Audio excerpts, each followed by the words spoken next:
Yugoslav President Slobodan Milosevic.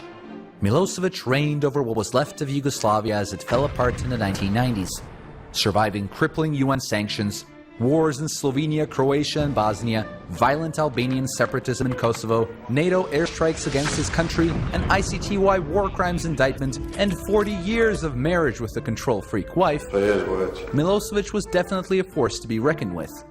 Brutal towards his opponents at home and abroad, this banker, who at one time worked in New York City as a representative of the Yugoslav bank Belbanka, where he even met American banker David Rockefeller, seemed to not really care about the economic trends that were spreading in the region.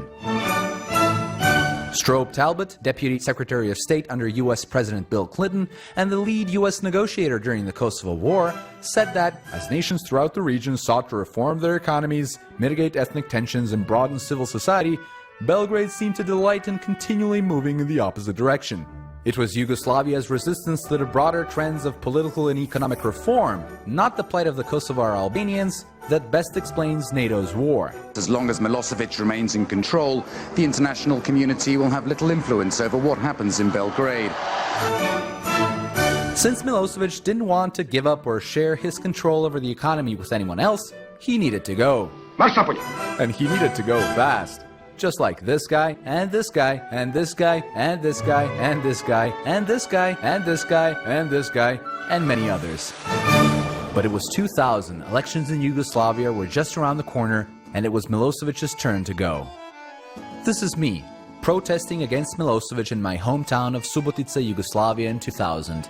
I was a kid, and all I wanted was for my country to be more open, more accepted in the world community. And I wasn't alone. Since the early 1990s, there were many mass demonstrations against Milosevic, and they were led by opposition leaders such as Vuk Drašković and Zoran Đinđić. Under Milosevic, crime and corruption was around every corner, and many of his policies were extremely damaging for the people. Millions in Yugoslavia thought that if we were friendly towards the West, we'd quickly live just like they do. But to overthrow someone like Milosevic, you needed a serious team to get the job done. Hello, I'm Marovic, Ivan Marovic. In 2000, my friends and I brought down Slobodan Milosevic. You need normal people if you want to make change. So in order to do that, you need to make politics sexy, make it cool, make it hip. Revolution is a fashion line. Make repression work for you, make craziness the norm. 10,000 people in the street is news.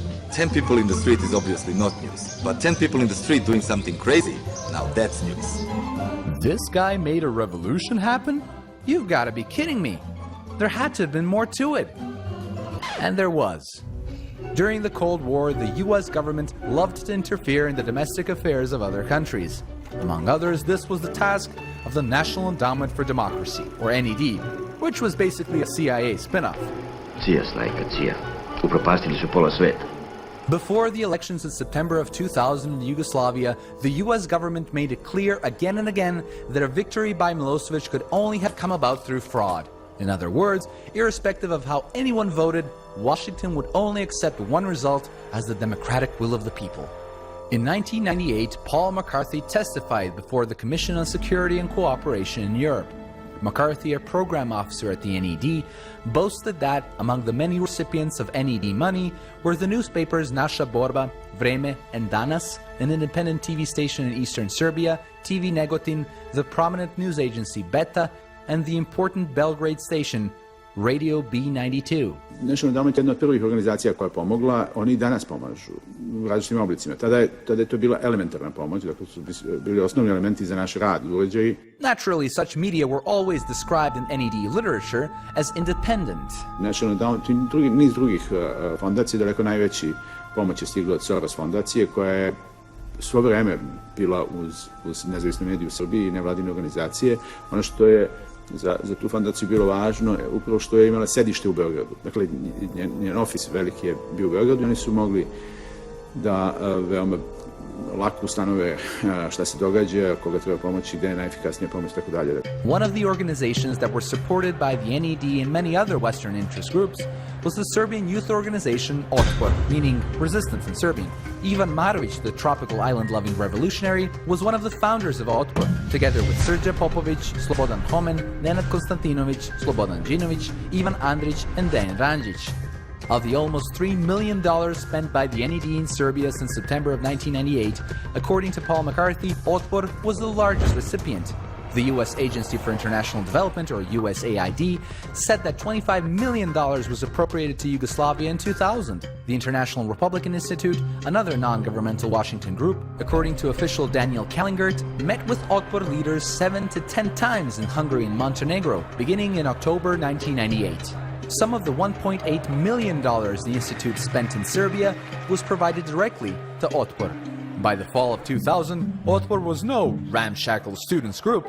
It was a well-oiled movement backed by several $1 million from the United States. Pa to su tuđe pare, Šojiću.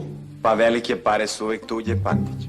But the Americans gave more than just money. Kellinger's organization arranged for a seminar at the luxurious Budapest Hilton from March to April 2000, where a retired U.S. Army Colonel, Robert Helvey, instructed more than 20 Otpor leaders in the techniques of resistance. Basically, it's techniques in provocation. Basically, it's a matter of doing things that will provoke the existing government to use force to stop whatever it is you're doing. However, Otpor was just a muscle. There needed to be an actual opposition. For that purpose, the National Democratic Institute, or NDI, which works under the NED umbrella, opened an office in Belgrade in 1997. And by 1999, the NDI had already trained over 900 party leaders and activists. Western officials met with leaders of Serbian opposition parties, urging them to unite behind one presidential candidate. The Washington Post reported that 20 opposition leaders accepted an invitation from the NDI in October of 1999 to a seminar at the Marriott Hotel in Budapest. The U.S. polling firm Penn, Shun and Berlin Associates commissioned an opinion poll on the local politicians in Yugoslavia. According to the poll, Slobodan Milosevic had a 70% unfavorable rating among Serbian voters. However, the problem was that the big names in the opposition like Zoran Đinđić and Vuk Drašković had negative poll ratings as well, almost as high as Milosevic's. So, a lesser-known candidate who had never cooperated with Milosevic, unlike many other opposition leaders, became Milosevic's challenger, Vojislav Koštunica, in front of the Democratic Opposition of Serbia, or DOS, which united most of the bigger opposition parties. On September 24, 2000, elections were held in Yugoslavia and Vojislav Koštunica won more votes than Slobodan Milosevic. However, the Federal Electoral Committee declared that Koštunica didn't have more than 50% of the votes needed for an outright victory, and that a second round between Koštunica and Milosevic was to be held on October 8th. The Democratic opposition accused Milosevic of stealing the elections, and they were backed up by much of the West. Opposition politicians have produced evidence of electoral fraud in Kosovo to support claims that their candidate, Vojislav Koštunica, won an outright victory in last Sunday's presidential election. All available information points to a clear lead by the democratic opposition of Serbia's Koštunica. Today, Milosevic is a beaten, broken-backed president. We know he was preparing to rig the results. My message to him today, get out of the way and let Serbia get out of the prison into which you have turned it. The Serbian state-run television saw it differently. Podaci stajali su na sajtu Demokratske stranke. Tog dana Čedomir Jovanović na konferenciji za štampu DOS-a saopštio je ove podatke. U ovom trenutku odnos dobijenim glasovima je sljedeći. Vojislav Koštunica 2.783.870 glasova. Neznatno kasnije na osnovu 98,72% prebrojanih glasačkih listića, Čedomir Jovanović je saopštio ove rezultate. Gospodin Koštunica bi po našim procenama mogao da računa na 2.649.000 glasova. Za samo sat vremena izborni štab DOS-a izgubio je 134.852 glasa svog kandidata. Ovakva računica je dosad nezabeležena. Ona izlazi iz okvira koje poznaje matematika. Prosto rečeno, apsolutni iznos, odnosno broj glasova koji je jedan kandidat dobio, ne može se smanjivati povećanjem procenta prebrojanih glasova. The Democratic opposition refused to participate in the second round and called for a general strike. Tens of thousands have answered the call of the Democratic opposition of Serbia for a 5-day campaign of civil disobedience. The mass protests have already begun in Belgrade and other cities. Strikes and boycotts are also planned in a concerted effort to force Milosevic to accept the opposition's general election victory. On October 5th, 2000, The final mass demonstration in Belgrade included an assault on the federal parliament and Radio Television Serbia, led by a group of specially trained squads of former soldiers. They were followed by a mob of DOS supporters who rampaged through the building, smashing furniture and computers and setting the parliament ablaze. Budding gardening enthusiasts and plant collectors also seized the opportunity to get in on the action. After Radio Television Serbia in Belgrade was seized, it too was torched. Milosevic was history. Democracy and freedom had come to Yugoslavia.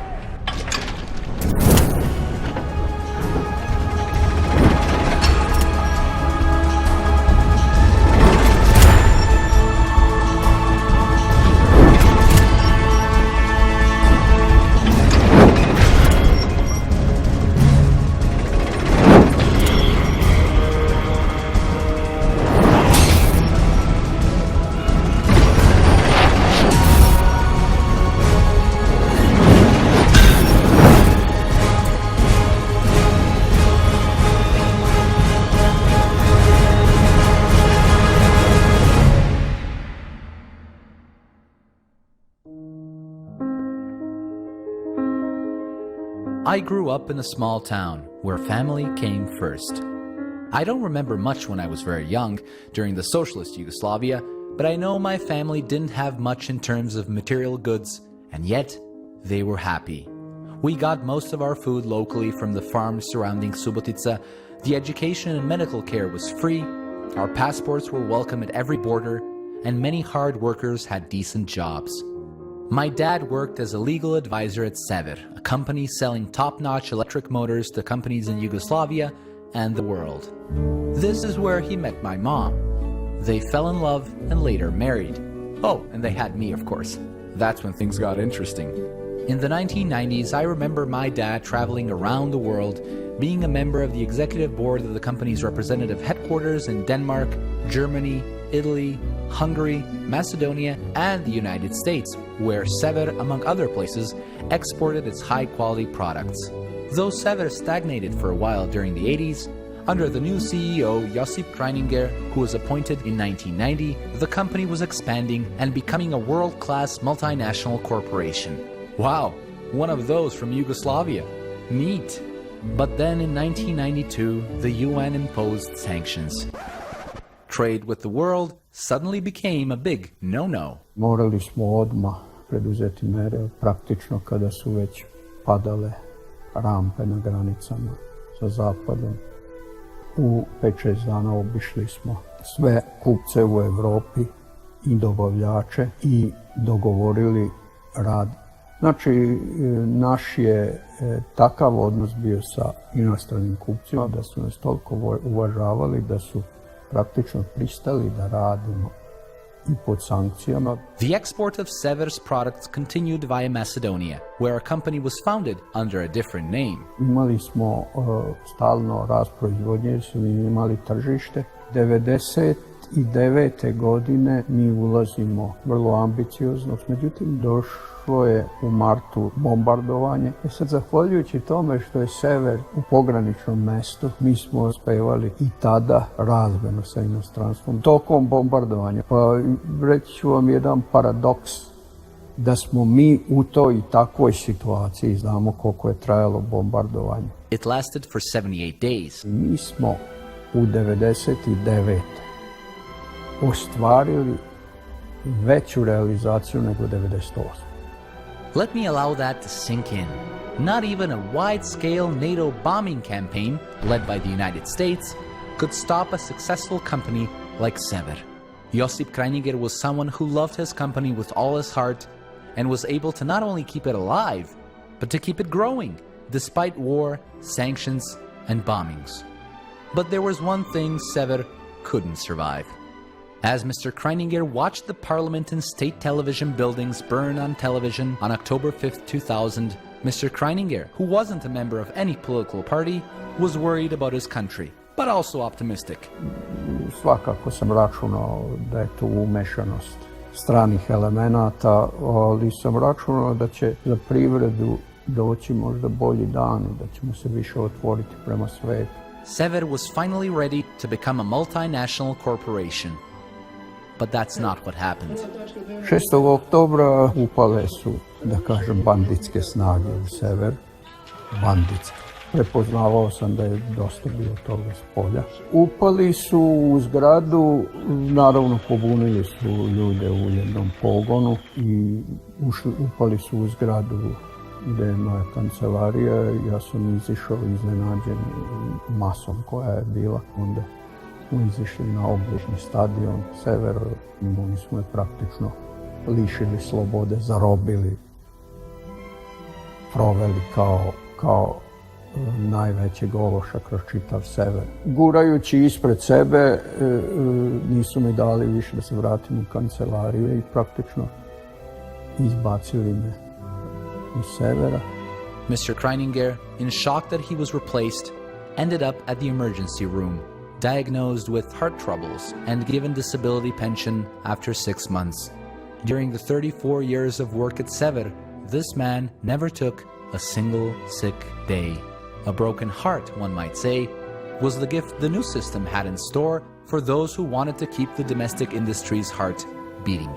Odmah iza mog odlaska Sever se zaljuljao i ja sam uvek tvrdio, stanemo li samo za 2 dana, poremetit ćemo naše odnose na tržištu i kad se izgubi tržište, Severa neće biti više. Znači, već u oktobru je proizvodnja drastično pala, poremećeni odnos sa tržištom i krenuo je sunovrat. Svako o sebi dobro misli, ali ja mislim da sam bio izuzetan borac za sever i zato na vaše pitanje kako to sve doživljavam, dakle vrlo emotivno doživljavam. Sever had over 4,000 employees in the year 2000. After being sold to the Austrian company ATB in 2014, it had just 370 employees.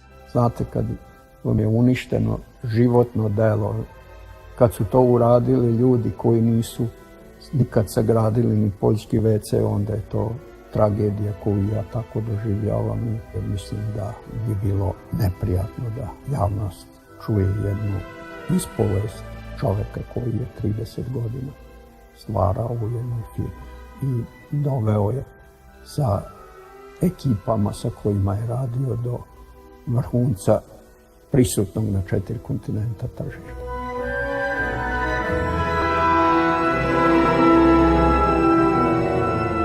The new guys in charge of the country had a different plan for the economy. Mi smo odmah poslije 2000. godine prihvatili jedan neoliberalni program reformi koji se pokazao neuspješnim u 90. godinama u svim zemljama u tranziciji gdje god je bio sprovođen. To je takozvani Vašingtonski konsenzus. On je razrađen od strane Međunarodnog monetarnog fonda, Svjetske banke i administracije Sjedinjenih Američkih Država. To je jedan kodifikovani program ekonomskog neokolonializma koji se zasniva na 3 osnovna elementa. To je stabilizacija, liberalizacija i privatizacija. Ta financijska stabilizacija kod nas je shvatila i svela se na skoro fiksan devizni kurs, što je vodilo precijenjenosti kursa dinara. This made Serbia unable to compete on the world market. Možemo to objasniti na jednom jednostavnom primjeru. Ako pretpostavimo da smo bili preduzeća koje je proizvodilo ove olovke i prodavali tuce olovaka za $1 u Sjedinjene Američke Države, znači izvozili smo te olovke. Ukupni troškovi proizvodnje i izvoza tih olovaka naše preduzeće je koštalo, znači u oktobru 2000. godine, 50 dinara. Mi smo bili preduzeće koje dobro posluje. Proizvedemo, izvezemo, nas košta 50, dobijemo $1 koji zamijenimo jer tada je kurs bio oko 60 dinara i mi smo preduzeće koje dobro posluje. However, in the next 3 months, by the end of 2000, Serbia had an average increase of prices by 52%. Znači da bi mi proizvedli isto ovo tuce olovaka koje nam trebalo u oktobru 50 dinara, nama sada treba 75 dinara. Izvezemo te olovke ponovo u Sjedinjene Američke Države, dobijemo $, kurs dolara je ostao nepromijenjen i dobijemo 60 dinara. Mi smo već zatvorili sve. Thanks to stabilization, many domestic companies which could do good business had to close down. Mi smo odmah izvršili dosta široku liberalizaciju. Mi smo sve carinske stope smanjili na jednocifrene, sveli smo ih de facto na 1/3, ukinuli skoro sva bezcarinska ograničenja i omogućili da inostrana roba bude konkurentnija na našem tržištu, odnosno da naša roba bude nekonkurentna. That's how many of the other domestic companies were destroyed, as they couldn't compete with subsidized foreign goods, many at dumping prices, so they too had to be closed down. With many companies closed down and destroyed, they were now being sold off by the state. I ta prodaja preduzeća koja je vršena, sredstva od prodaje išla su uglavnom u budžet državi i umjesto se koriste eventualno za razvoj, koristili se za tekuću potrošnju. Sproveli smo jednu zaista lošu pljačkašku privatizaciju. Svi građani Srbije to znaju.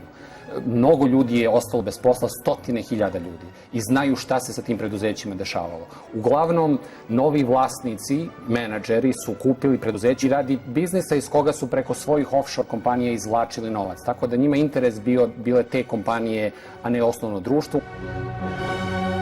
Hold on, who were the genius masterminds behind all this?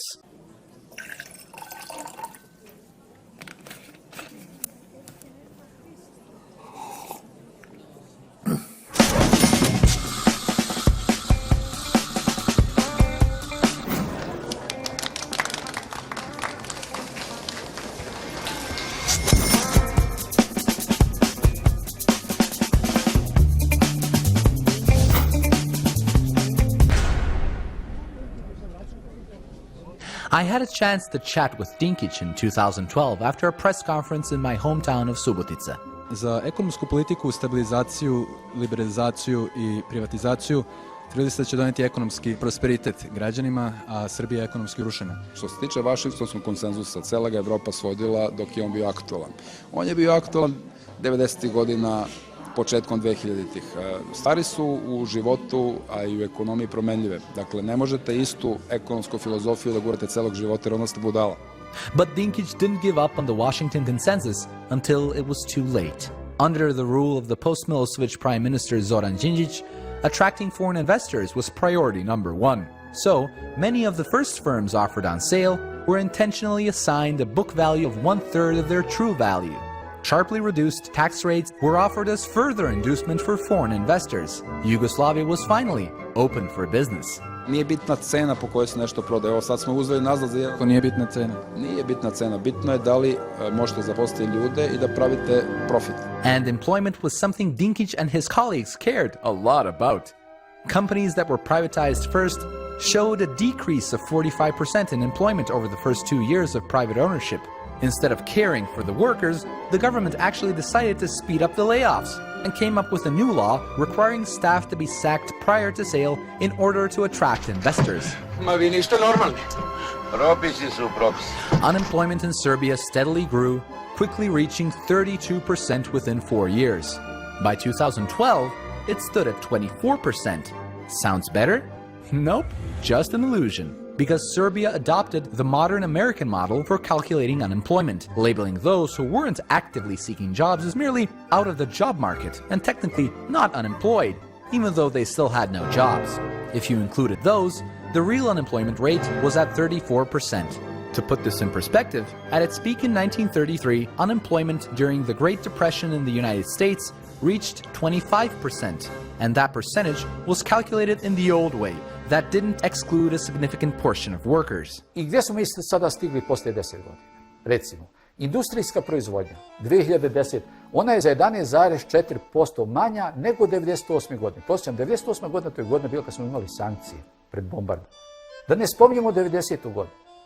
Naša industrijska proizvodnja je više nego prepolovljena. Ona sada iznosi 46,7% proizvodnje iz 1990. The West isolating and attacking Yugoslavia from 1992 to 2000 did great harm to the economy, but it seems that the West supposedly helping Yugoslavia as of 2000 made many things even worse. Why?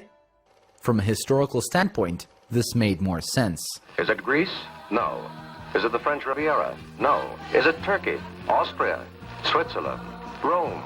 No, it's all Yugoslavia, a fascinating blend of all that attracts the traveler to Europe. The country itself can best be described as the best of Europe.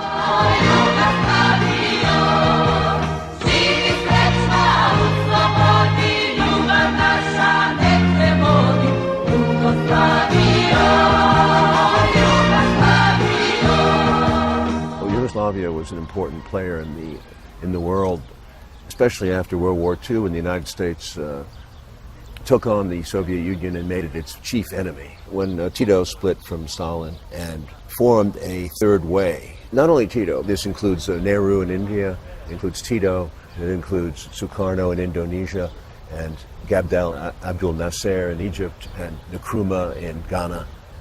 These are hugely rich countries with huge resources. The socialist Yugoslavia was, in a way, a Casablanca of the Cold War. We were, neither in the West nor in the East, and we had relations with both. And Yugoslavia, as a leader of the non-aligned movement, had a role to play in this divided world. There was a desire for neutrality, to avoid the arms buildup, to waste money, to use the resources of these countries to help people in their countries. However, shortly after the split with the Soviets in 1948, Yugoslavia, still shattered after World War II, needed to consolidate its economy and began to receive loans from the United States and the World Bank.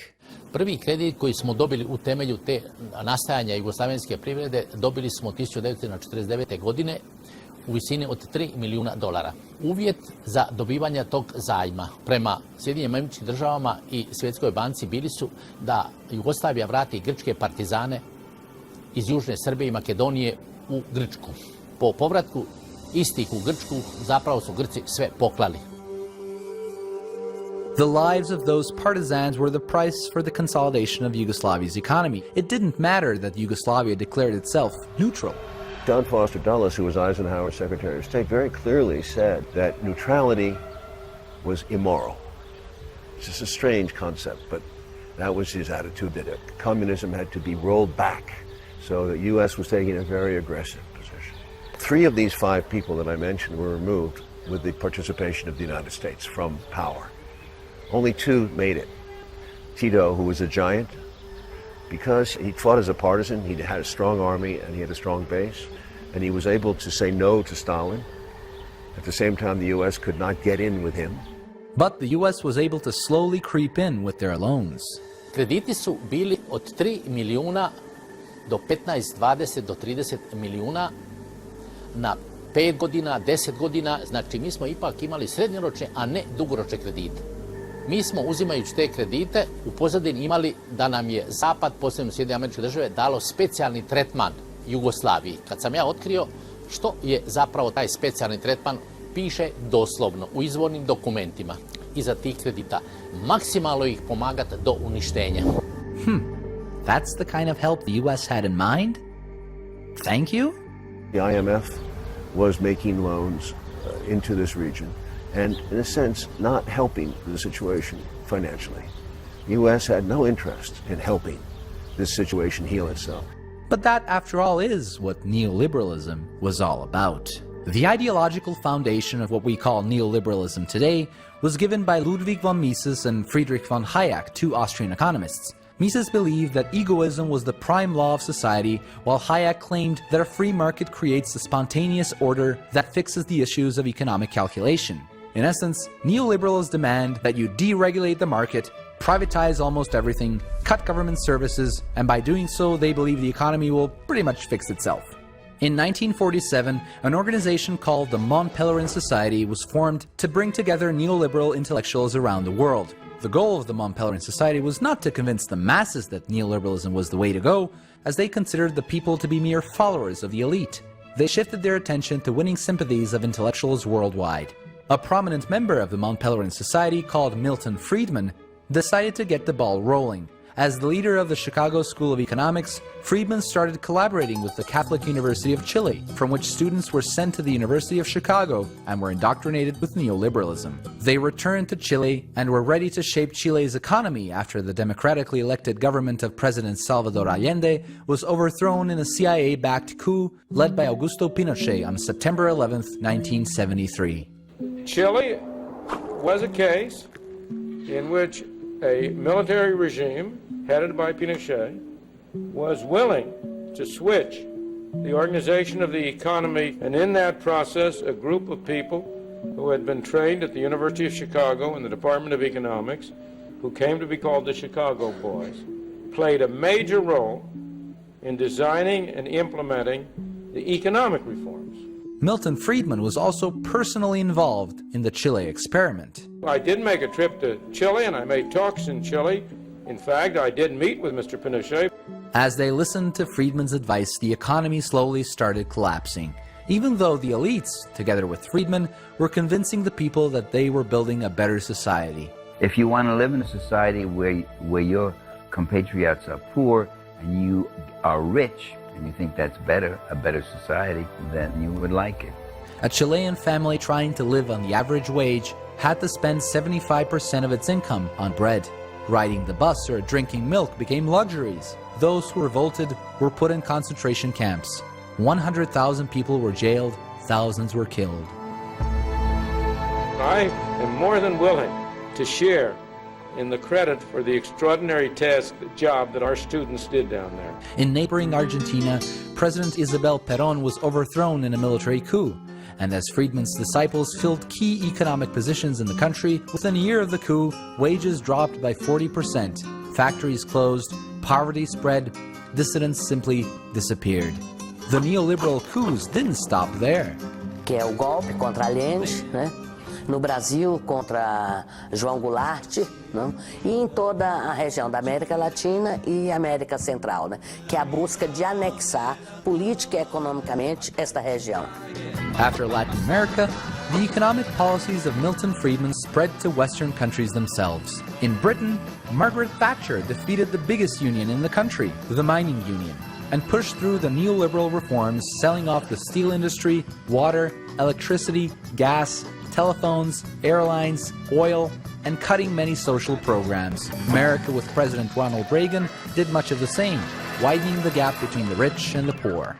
The big prize, of course, was the Soviet Union. Having won the Cold War, and that led, of course, to the breakup of the Soviet Empire, both in the Warsaw Pact and Eastern European countries, and within the Soviet Union itself. That has helped contribute to a movement toward democracy. In fact, democracy was to be quickly trumped by Western financial interests. While Soviet President Mikhail Gorbachev propagated a gradual transition to Scandinavian-style socialism with help from the West, he didn't understand what kind of help the West was ready to give. The U.S. could have prevented the meltdown of the Soviet economy with an infusion of aid after Gorbachev withdrew the troops from Eastern Europe, but did not do so. Few people knew what a radical transformation of the economy meant for the newly established Russian Federation. As a matter of fact, many Russian intellectuals were behind President Boris Yeltsin, whose advisors were also Friedman's disciples. The Moscow intellectuals, you couldn't tell them what it was like. They were saying, oh, the poorest people in your country live better than I do. Here's a guy sitting there, he had a small apartment, okay, a wall of books, educated at Moscow University, speaks fluent English, never went hungry one day in his life. And we would say, well, we have people who live in doorways. They sleep in doorways. They eat out of garbage cans. I've seen them myself. And they say, oh, you don't have to lie to us. Oh, they would not believe it. America, America. Yeah, you want America? You'll get America. A small number of businessmen in Russia became billionaires, better known as oligarchs, while a third of all Russians dropped below the poverty line. State industries were sold off at bargain prices. Boris Yeltsin, with full support of America, dissolved parliament as only a dictator could ensure the implementation of Friedman's economic policies. I think you get the picture here. Neoliberalism was imposed in dictatorships and in states of emergency, while the population was in shock, something author Naomi Klein coined as the shock doctrine. The pioneer of shock therapy was an economist named Jeffrey Sachs, who traveled and administered his economic therapy to patient countries designated by the West. In 1991, Božidar Đelić, who would later become Serbia's Minister of Economy and Finances after Milosevic was deposed, met Jeffrey Sachs, who recruited him for 3 years of service in Poland and Russia as a top-level advisor to those countries' neoliberal reforms. In an interview for Harvard Business School, Đelić described the reforms as being honest with the patient and administering the dose of medicine required for recovery. Because when a patient needs to recover, shock is definitely the best medicine, eh? When I look at all the chaos that happened in all those countries, from the coups in Latin America, the Falklands War that allowed Thatcher to push through her policies, to the burning White House in Moscow after Yeltsin ordered its shelling, I can't help but wonder whether the burning Yugoslav parliament building and TV station was meant to have the same effect. Maybe instead of looking at the smoke, we should have been looking what had already happened next door. 1994.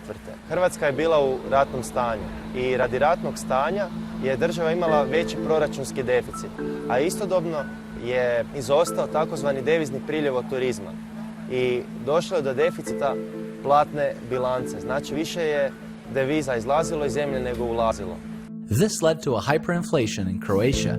Hrvatska rješava problem hiperinflacije na način da pretvara središnju banku u mjenjačnicu. I tu zapravo počinje cijeli problem. Naime, do 1994.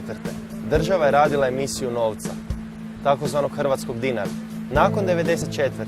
za svaku kunu koja se pušta u opticaj, bilo je potrebno vani se zadužiti.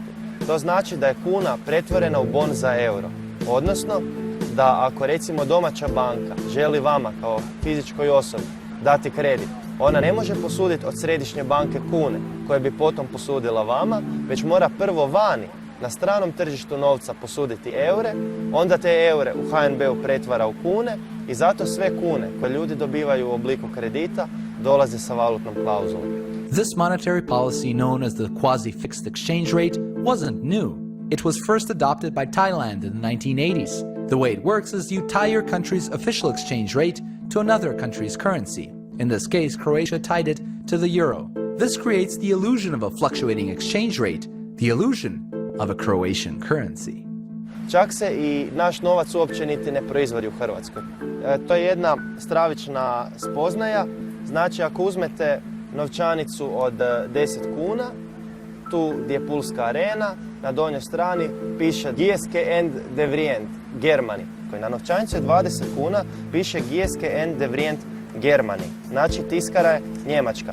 Na novčanici od 50 kuna, pak one se proizvode u Austriji. Piše, evo, Ceps, Austrija. Novčanica od 1000 kuna također se proizvodi u Njemačkoj. I na kraju 100 kuna, Ceps, Austrija. Makes you wonder who runs the show when it comes to the Croatian economy. Na postavljeno pitanje takozvanoj Hrvatskoj narodnoj banci, radi čega se kune ne tiskaju u Hrvatskoj, odgovor je bio da se kod nas novac ne isplati ekonomski proizvoditi.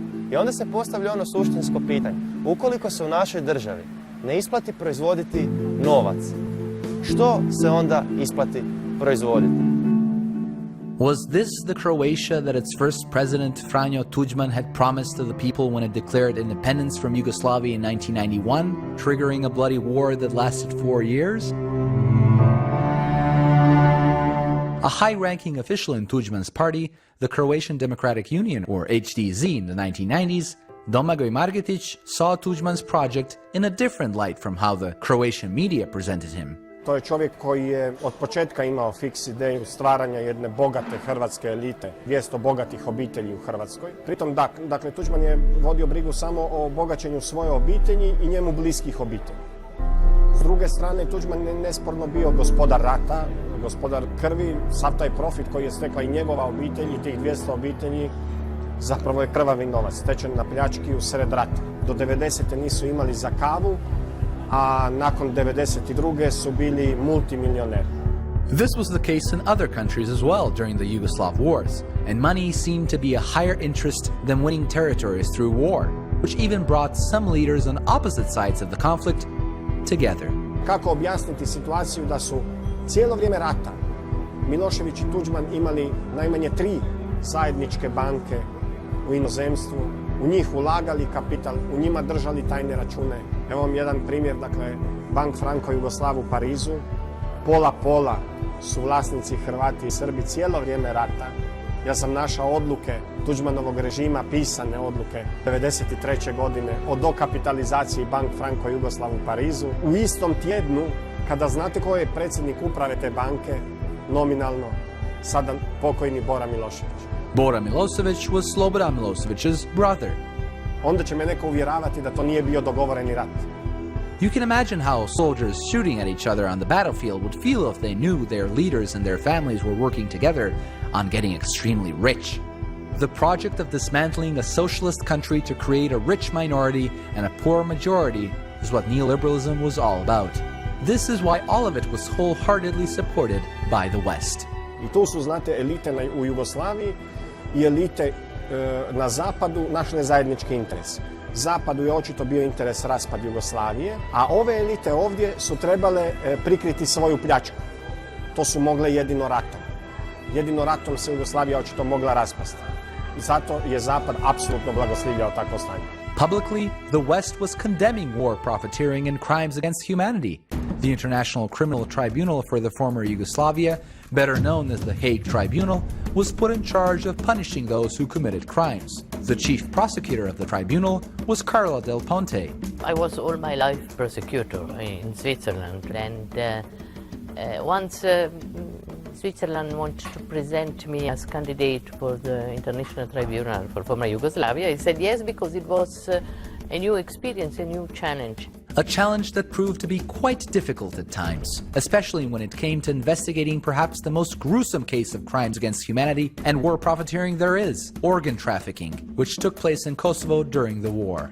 In 1999, Kosovo Albanians put over 300 hostages in trucks and transported them across the border to northern Albania. Before killing Serbs and members of other ethnic communities, Kosovo Albanians removed their vital organs and sold them for transplant. The butchering reportedly took place in the Katuci family house, which was dubbed the Yellow House, near the town of Burel in Albania. I received a report about this issue, and I must say, at the very beginning, I did not believe it. I said it's not possible. But the evidences we got confirms that it was reality, so it was my duty as prosecutor to continue this investigation. Unfortunately, it was not possible to continue. Why not? Because we have no cooperation. Albania was refusing us to investigate in the country because we have some indications that it was a mass grave there. UNMIK was not full cooperating with us, so we were obliged to suspend the investigation. The head of UNMIK was Bernard Kouchner, and no one could explain why this investigation was being obstructed. When asked by a reporter if he himself was involved in the organ smuggling, Kouchner took it very seriously. La vente des organes. Mais vous êtes malade, non? J'ai une tête à vendre des organes, moi. Mais vous êtes fou, vous croyez n'importe quelle connerie. Ne croyez pas ces bêtises. Quelle maison jaune? Pourquoi jaune? Zašto jaune? En Albanie. Est-ce que ça a existé? Monsieur, vous devriez aller consulter. Les gens qui disent ça sont des salauds et des assassins. D'accord? One of those idiots and murderers, as Kouchner would describe them, would have to be, I guess, Swiss prosecutor to the Council of Europe, Dick Marty, as well, as he too talked about the Yellow House. In his 2010 report, Dick Marty uncovered that Hashim Thaçi, who was the prime minister of the self-proclaimed Republic of Kosovo at the time the report came out, was the head of a mafia-like group responsible for smuggling weapons, drugs, and human organs through Europe. As stated in the report, the so-called Kosovo Liberation Army, or KLA, held prisoners in a network of 6 facilities located in Albania, and Thaçi's Drenica group had the greatest responsibility for the prisons and the fate of those held there. The healthiest prisoners were transferred to a farmhouse near Fusha Kruja, where they were killed for their organs. Why didn't the West react? Because KLA was supporting NATO during the conflict, they had some difficulty to cooperate with us against the people who helped them. You know, it is politically, if you are my associate in a conflict, how can you act against my associate? In a few cases, however, the Hague Tribunal did manage to bring an indictment against Kosovo Albanians who were accused of committing crimes, like in the case of Ramush Haradinaj.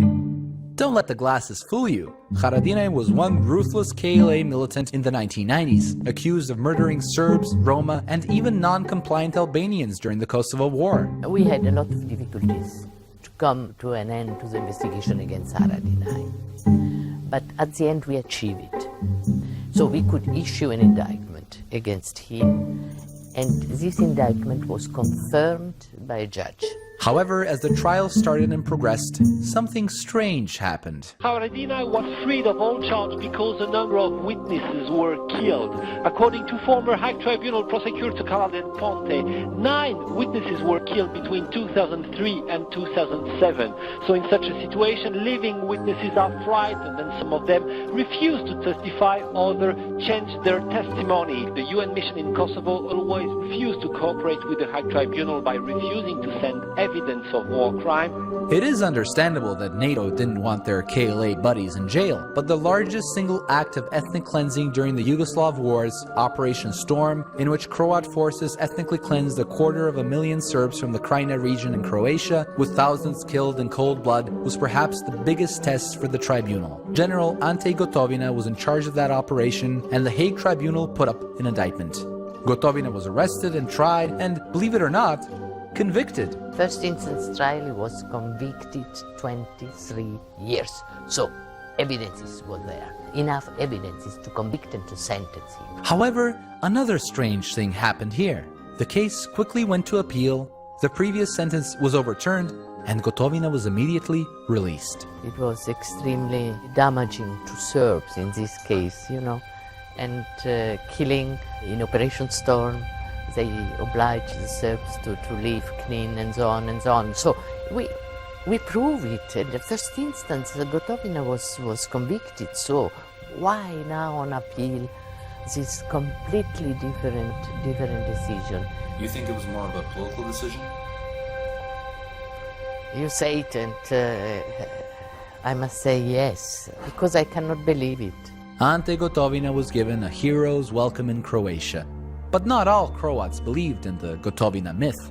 Gotovina je na 4 ratne godine zaradio poduzeće hidroelektroniskogradnju u trenutku privatizacije vrijednu 200 milijuna kuna, kuću u rezidencijalnom dijelu Zagreba koja danas vrijedi €1 milijun, zaradio je samo na izgradnji autocesta 20 milijuna kuna, zaradio je vilu u Pakoštanima koja danas vrijedi sigurno €3,5 milijuna u samo more i još generalsku mirovinu koja iznosi €1.500. To mu je za kavu i piće s prijateljem. I to je heroj. Po svakoj definiciji, to je ratni profiter. This war profiteer, however, was a free man, with the blessing of the West. He played an important part in what the West really wanted, and when a nation has war profiteers as heroes, it's no wonder that as the fighting subsides, the system remains corrupt. Tuđman je 90-ih godina imenovao takozvane tajne povjerenike, koji su formalno pravno bili vlasnici tajnih računa u inozemstvu. Tu je bilo i kriminalaca i političara. Tu su zajedno povjerenici bili Vladimir Zagorec, osuđen zbog organiziranog kriminala, najodlikovaniji hrvatski general. Hrvoje Petrač, osuđen zbog organiziranog kriminala, notorni šef jedne od mafija u Hrvatskoj. Tu vam je Branimir Glavaš, osuđeni ratni zločinac. Tu vam je Ivan Čermak, naftni bos koji je svoj naftni kapital stekao na ratnom profiterstvu i trgovini naftom s Arkanom u vrijeme rata. Tu vam je Ivo Sanader. Ivo Sanader ruled as Prime Minister of Croatia from 2003 to 2009, and under the mask of being a European Union-friendly statesman, bought people left and right.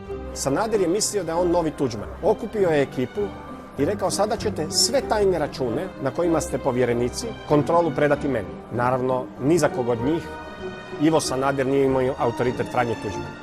Since this didn't work, Sanader had to look elsewhere for money.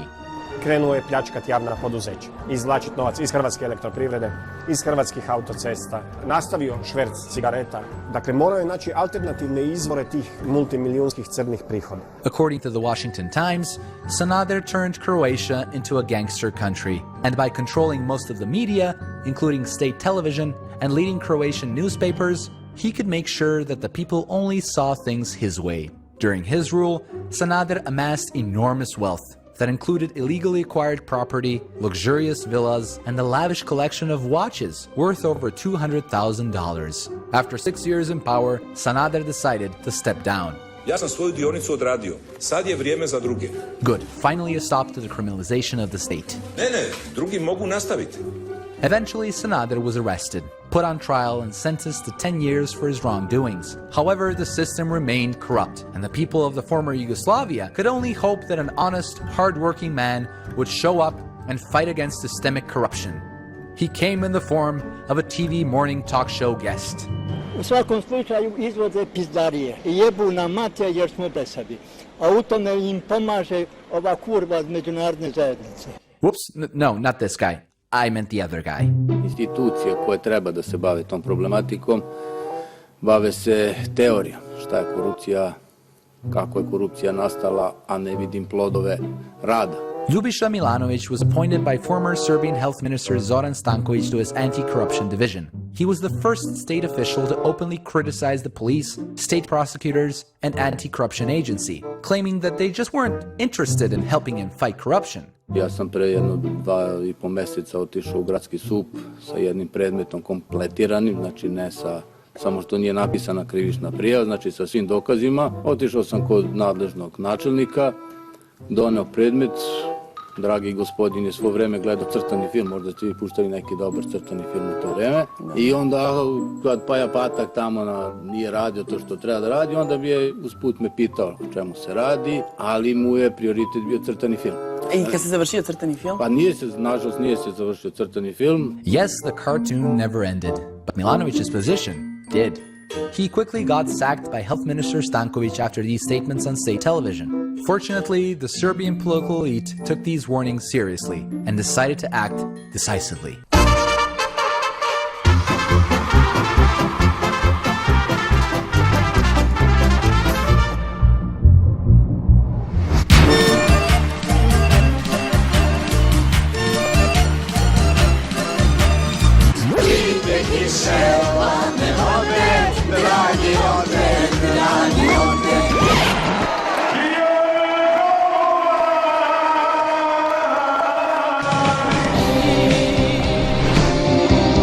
Boris Tadić je pojeo 4 kugle sladoledne boje. Ah, but who can blame them? That's what the people love to watch. They've been conditioned by the media to look the other way when it came to matters of urgency that could really affect their lives. Considering what the new guys after Milosevic did to the education system, it made some sense.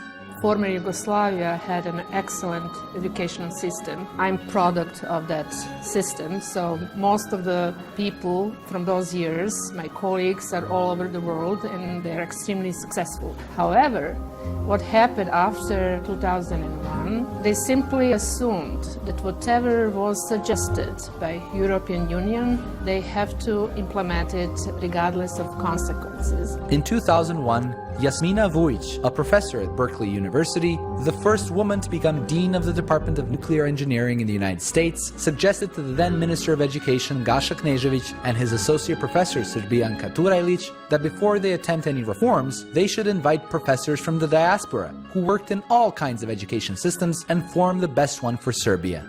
There was no reply. The reforms went on as planned.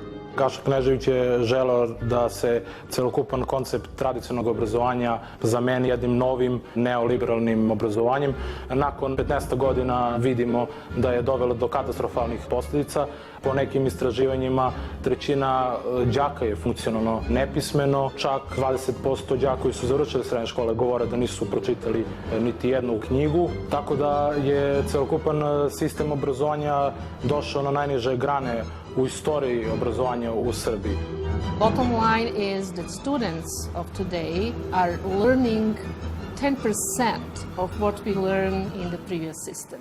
So they are producing new generations of students that will be poorly educated, particularly in terms of higher education in my field, such as electrical engineering or mechanical engineering and so on. Yes, the education system made no sense, and no one had the guts to fix it. After all, a good education system would lead to a smart populace. And which government in their right mind would want a free-thinking society that could critically analyze what that same government was doing? Koliko je 12 puta 8? Pazi, to je preko 100. Nije tačno, 96. Things weren't any better for cultural workers or artists. Culture and art simply weren't on the radar for many people. The most interesting story I heard was when independent filmmaker Branko Radaković, who was making his documentary Culture is Blooming, asked a guy in the Serbian town of Paraćin about his thoughts on culture. Ma jebe se meni za kulturu, brate, šta ti, ja sam čovjek. Branko put his answer in the film trailer. Ja sam to stavio na YouTube-u i smatrao sam to veoma efektivnim, zato što je to zapravo žalosna suština uopšte srpske kulture. Then he got a call from the guy. On zove i kaže, ja sam vidio trailer, ajde molim te izbaci to iz trailera, jer ja sam u partiji koja će verovatno da postane vladajuća u tom gradu u kom sam snimao. Njemu je to smetalo jer je on smatrao da će kada dođe na vlast njegova partija da postane direktor kulturnog centra u Paraćinu. Uh-oh, somebody was too honest in front of the camera. Pošto je više puta zvao, ja sam mu neko dobro rekao, a znaš da, ti ćeš rekao da uspeš 100% da postaneš direktor kulturnog centra, jer njima baš takvi ljudi trebaju. Jer se ispostavilo da direktore po mnogim mestima, znači ne samo u Paraćinu, nego to je uopštena situacija, da postavljaju ljude koje briga za kulturu. The guy still wanted the clip removed. Branko refused. Since the government didn't waste time on irrelevant tasks such as creating a civilized populace, the media used their power to popularize shows that educated and enlightened the people on what really mattered.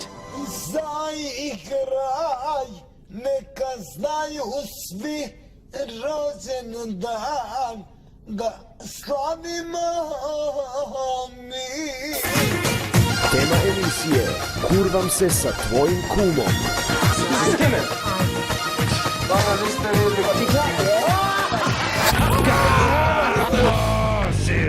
Kaži, misliš da si malo preterala? Da, ja sam svesna toga, ali meni se to dopada, tako da to mi je najvažnije u suštini. Pone, nemoj mi reći da... više nikad neću piknikovati na Košutnjaku. Nikada. Onda se mota po moje glavi. Ništa, ispod nema ništa. Onda si veš, njega se steže. Ja, čuke tvoje. Kulograde, ko tu vlasjaš, bit ćeš već unaš. It seems that the role of the media was simply to create and foster a nation of, well, idiots. Where the law and democracy could cause a problem, they were scrapped. You use the term democracy, its presence or its absence, strictly for politics. The United States has a pretty good record, I think, over the centuries of helping move countries toward democracy. In fact, the United States instituted regime change wherever democracy resulted in a leader who was not favorable to Western economic interests. Any country or political movement that tries to use the land, the labor, the capital, the markets of that country in a way outside of this global imperial system will be designated as an enemy, as an aggressor, as an oppressor, as a danger to the American people, and therefore we have to attack them. It was also important to make the American people afraid of the proclaimed enemy. I was raised, my whole generation, it was the communists. Communists here, communists everywhere. Communists going to get your mama, you know. You are the target of those who would trample the liberties of free men. You are in the crosshairs of the bomb sight. An enemy is centering on you. Now the communists are gone, and that became a crisis for a while. They had to find another demon who is a threat and frightens the people enough. And now it's terrorists, the terrorists. Since the end of the Cold War in 1991 and the end of communism, the United States has behaved very badly. As a sole superpower, it has tried to dominate the world completely. Your country has to be thrown open. It has to be a satellite for us. The empire sees two kinds of nations out there. One is satellites, or client states they're called, and the other is potential enemy. Iraq is a very special, interesting case because you saw both of those things happening with the very same leader, Saddam Hussein. When he was murdering everybody on the left, when he destroyed the Iraqi democracy, Washington loved him. They loved him. They sent him aid. They took pictures with him, and he was their poster boy. And then when he turned around and started insisting on a better deal on the oil quotas, he didn't go toward the free market, and he committed economic nationalism. Then they suddenly started saying, oh, Saddam Hussein, he's worse than Hitler. It seemed very dangerous to support policies the US didn't like, and it didn't matter whether you were a dictator or a Democrat.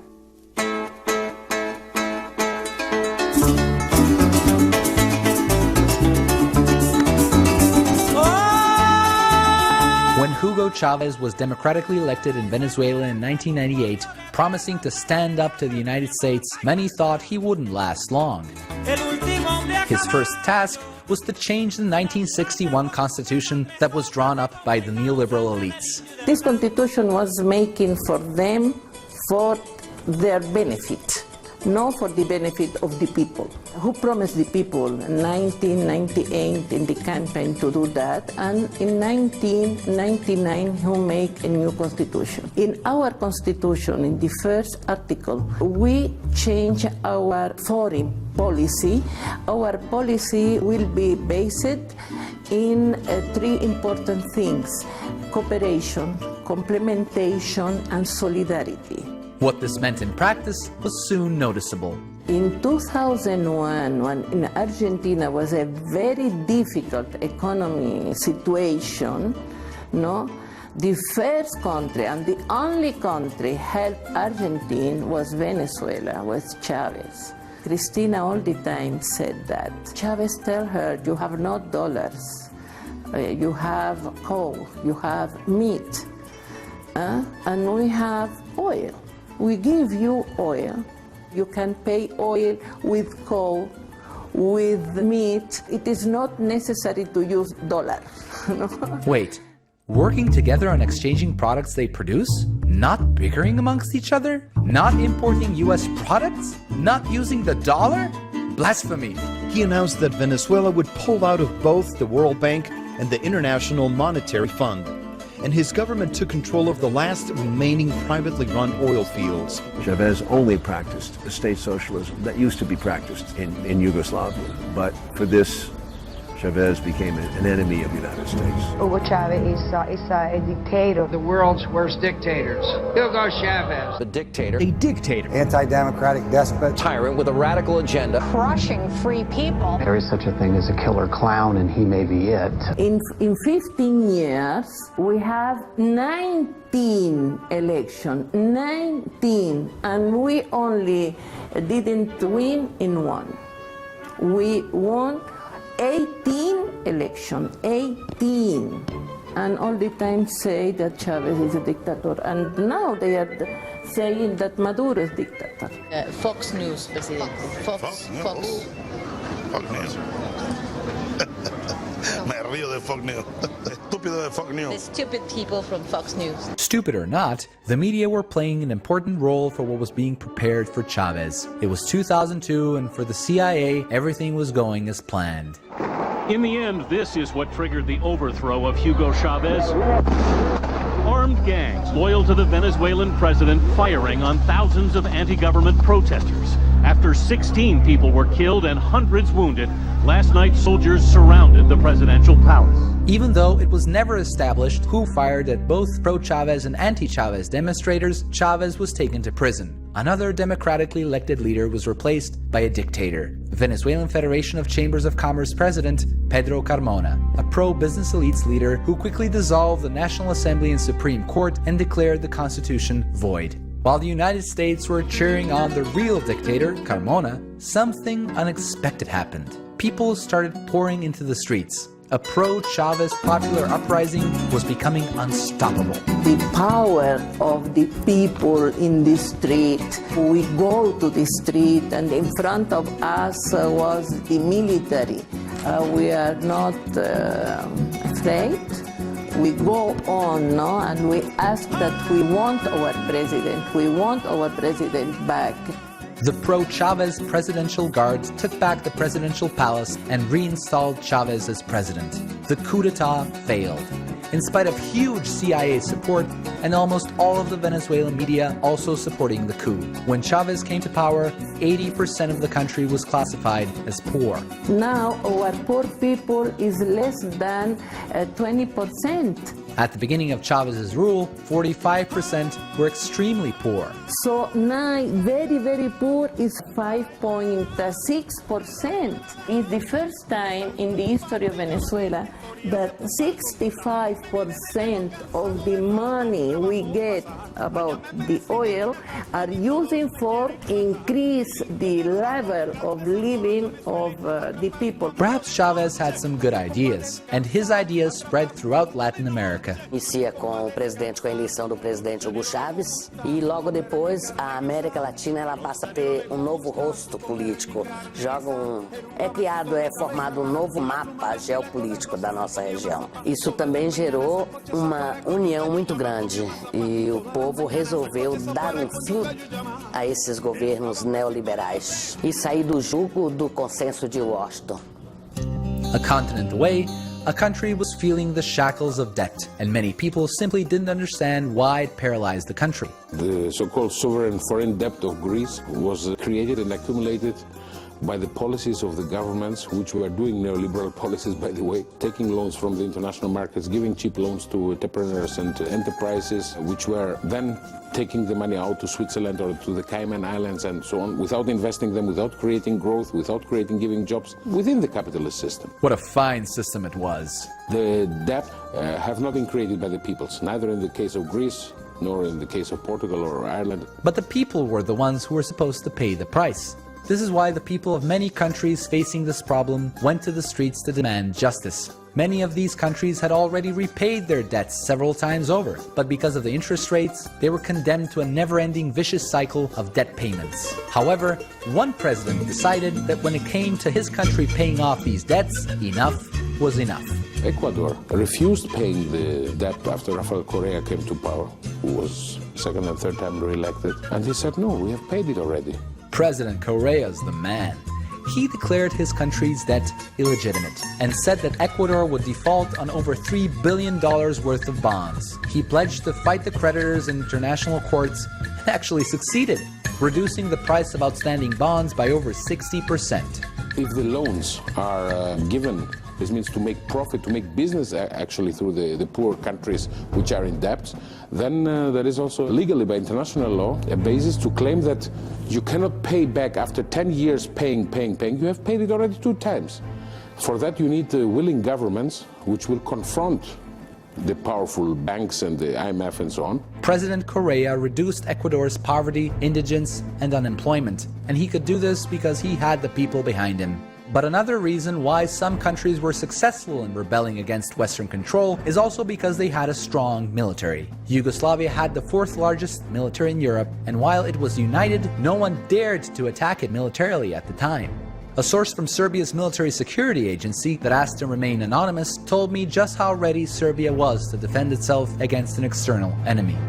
Vojska ovakva kakva jeste teško da može da doprinese zaštiti identiteta, bar ne neko razumno vreme. A i pitanje je šta razumno, šta poslije tog vremena, jer vi jednostavno nemate kapacitet za suprotstavljanje. Imate svega 220 tenkova. Šta ćete vi sa 220 tenkova da uradite? This comes as no surprise. Boris Tadic, who was among the first to hold the post of Minister of Defense of Serbia and Montenegro after Milosevic fell, later becoming President of Serbia in 2 terms, prided himself on his achievements in regards to the military. Popravio je doručak u kasarnama. To je on sebi prikazao kao jedan od najvećih uspjeha. Kako smo došli do ovdje?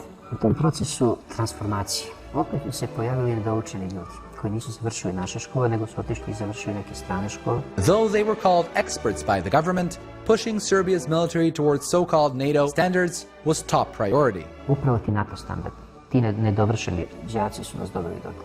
Jedan od problema je kriterij kako izabrati oficira. Pa je napravljena kadrovska piramida. Pa na vrhu piramide su bili oni koji znaju dobro engleski, koji su dobri na računarima. When someone starts shooting at you, your English proficiency and computer skills might not be enough to protect yourself. Mi smo jednostavno toliko redukovali broj vojnika Srbije, redukovali broj teškog naoružanja.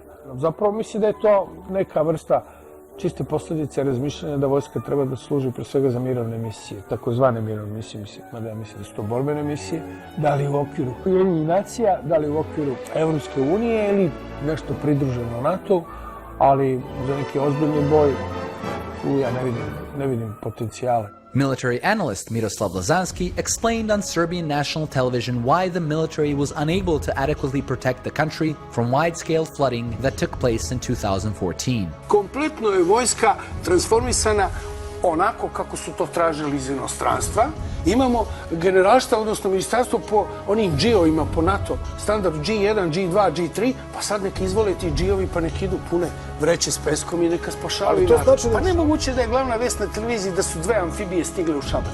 Pa gde su te silne amfibije koje vojska imala? Kako se može doći u situaciju da se preko televizije uputi javni apel da nedostaje 150 lopata? Ljudi, donesite lopate u Šabac. Pa gde su ta skladišta? Takvi apeli postoje svud u svetu. Ajmo da se okrenemo. Nema, u uređenim državama barem ima lopata. Što nije ulagano sistematski u vojsku zadnjih 20 godina. Reforme vojske koje su glamurozno slavljene kao vrhunske. Nama su vojni savjetnici bili britanski i holandski generali i ovako su nam postrojili vojsku. I ovo je samo rezultat toga. As the people were becoming aware that Western-imposed reforms weren't in the interest of ordinary citizens, the West had to make sure that the people, their leaders, and the media would stay in line.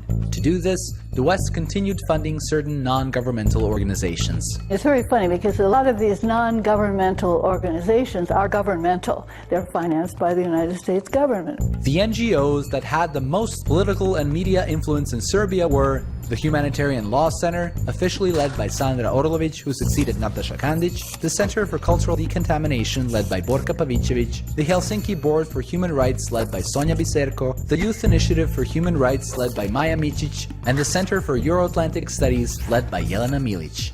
Most of these NGOs operated in other republics of the former Yugoslavia as well, but the Serbian representatives were the most interesting. Serbian public, they immediately discard us and discharge us as paid by NATO. But where does the center receive its funding? From Open Society Fund in Belgrade, from National Endowment for Democracy, from Rockefeller Brothers Foundation, National Endowment for Democracy, Rockefeller Brothers. For 2 events from NATO Public Diplomacy, but it was not enough. So you are paid by NATO in a way? For 2 events. From the beginning, when we were formed, it was support from Swedish Helsinki Committee, and it's called, now it's Fund for Open Society, and it is a Soros Foundation. And some governments like Norway, which is very present in the region, not only helping NGOs but also state. The Norwegian People Aid built us a roof because it was ruined. Here we are, look at this, it looks like that. And then through different humanitarian programs and so on. Ko finansira centar?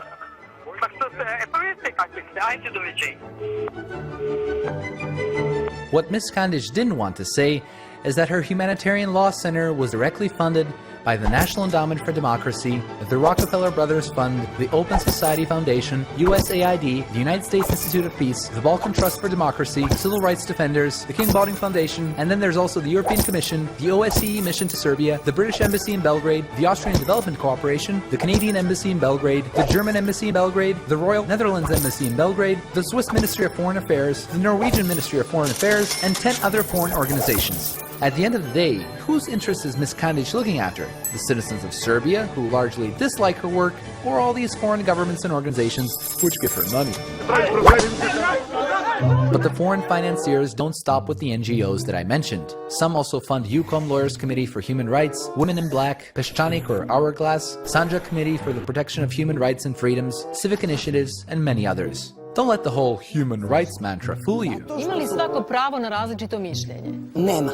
Pre svega, svako ko šta govori i radi nije nužno mišljenje. Kako je moguće u demokratiji da nema prava na različito mišljenje? Pa u tome i jeste problem. This is especially interesting considering that Borka Pavićević's Center for Cultural Decontamination received $38,000 in 2013 from the National Endowment for Democracy to promote public debate on various issues. Does everybody have the right to a different opinion?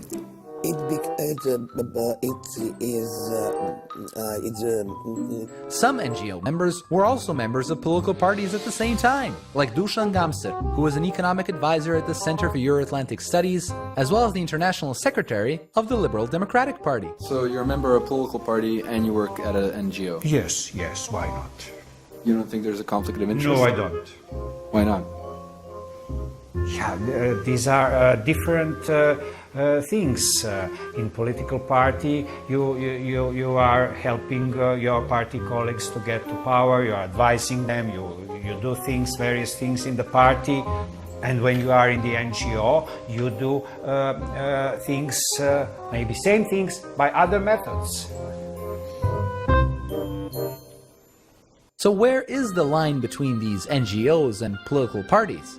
Aren't NGOs supposed to be the corrective factor of all levels of government, instead of betting on who'll get into the government? The goal of these NGOs, however, was something else. We all gathered ourselves pretty much on the same values and same goals that we thought would be good for Serbia for more than 10 years in different settings of us knowing each other more or less. And whenever we recruit new interims or whoever, we always refer them to our website, to our manifesto, and openly say that we are in favor of Serbian NATO membership.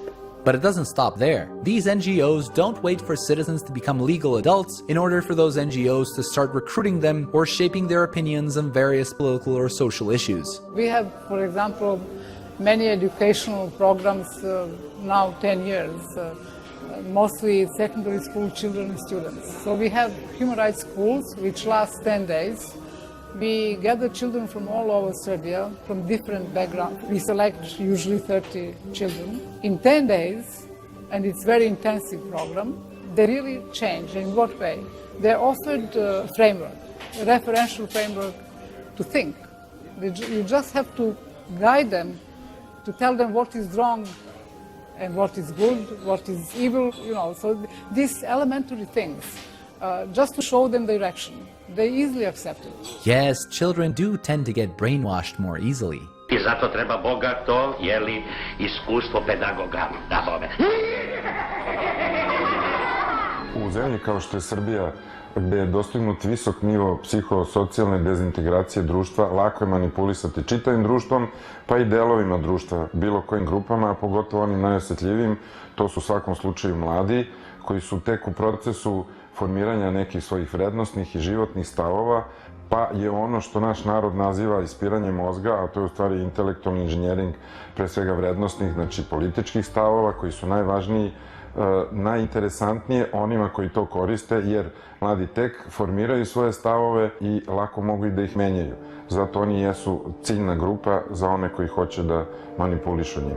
That's why NGOs don't waste time in making it clear who are the world's good guys. The West is almost a synonym for democracy, for the respect of human rights and rule of law, for individual liberties. But hey, I'm sure these NGOs can be critical towards the West as well, despite receiving money from them. Do I think that United States might be unfair sometimes towards somebody? Yes, of course. No one is perfect. Do you have any examples of that? Sure. I don't know. Now I have hard times imagining the example, but maybe... That's okay. It's not like the United States or the CIA ever admit to making mistakes either. The United States and the CIA as one of its implements made mistakes and makes mistakes all the time. Oh, so the former CIA director does admit that. But Dusan Gamse can't think of any mistakes. I don't know. Talk about being more Catholic than the Pope. Because they are technically non-governmental, whatever they do, the country that they're acting in, you can't accuse the United States of doing it because it's a non-governmental organization that is doing this subversion. Some other countries knew how to deal with this. In 2012, Russian President Vladimir Putin approved a law which was previously cleared with overwhelming support by parliament, obliging NGOs that received funding from abroad to register as foreign agents. The US State Department quickly condemned the law, which was really odd considering that the US passed a very similar law, the Foreign Agents Registration Act, back in 1938. Today's threat to our national security is not a matter of military weapons alone. We know of new methods of attack. The Trojan horse, the fifth column, spies, saboteurs, and traitors. Our moral and our mental defenses must be raised up as never before against those who would cast a smokescreen across our vision. The US law requires groups representing the interests of foreign powers in a political or quasi-political capacity to disclose their relationship with the foreign government and information about related activities and finances. This law is still in effect in the US. If America really is about freedom, democracy and the rule of law, then it should be doing the same sort of thing in Saudi Arabia, but they don't. Believe it or not, it's the only country in the world that forbids women from driving a vehicle. Last month, yet another woman was executed on charges of sorcery and witchcraft. Beheaded for sorcery. The 54-year-old was beheaded by a single blow of sword earlier this month. Saudi officials then dangled her corpse from a helicopter to make sure the public could see the grotesque result of the execution. A country where homosexuality is punishable by death. A country where apostasy is punishable by death. A country where adultery for women is punishable by death. What for men? Oh, well, no, men are allowed to have as many wives as they want. Let's have a look at the situation for women. They barely have any rights. Their rights in education is restricted. They're restricted when it comes to elections. So that just shows what Saudi Arabia is like domestically. But you could argue there's even a more sinister aspect to Saudi Arabia. Saudi Arabia has been and remains the leading exporter of Islamic extremism to the world and Islamic terrorism in the world. It was Saudi Arabia that gave birth to Al-Qaeda, from 9/11 to Bali to Madrid to London to Damascus. The roots go all the way back to Saudi Arabia. Wow, from what this guy's saying, Saudi Arabia sounds like a horrible place. It must be on top of America's terrorist list. Well, they're not at all on top of America's terrorist list. Saudi Arabia is one of America's closest allies in the world because of the business links there. If the Americans were so sincere about protecting and encouraging human rights in the world and democracy, there'd be an American naval flotilla off the coast of Saudi Arabia. It's one of the most wicked regimes in the world. Can you imagine US-funded NGOs scheduling a date for a gay pride parade in the Saudi capital, Riyadh? Or perhaps a punk band similar to the Russian Pussy Riot bursting into a mosque to denounce the Saudi monarchy? What do you think would happen to them? The foreign-funded civil society issue had little to do with human rights, and even less with democracy. In Introducing Democracy, a book written by David Beetham and Kevin Boyle, and published by UNESCO for the education of people in newly established democracies on human rights and political freedoms, it said that an influence of an NGO on a government can be democratic only if it stems from mass membership, and not that which stems from the accumulation of wealth or power in the hands of a few. In Serbia, according to their websites or statutes, the Center for Cultural Decontamination had 14 members, the Helsinki Board for Human Rights had 9 members, the Humanitarian Law Center had 8 members, and the Center for Euro-Atlantic Studies had 4 members. As for the funding, despite these organizations practically framing the word transparency on their walls, they never were very transparent regarding how much money they received. So I did a little investigative work and sent out questionnaires to all of the sponsors of the organizations that I mentioned, asking how much money they gave to the NGOs. A few actually replied.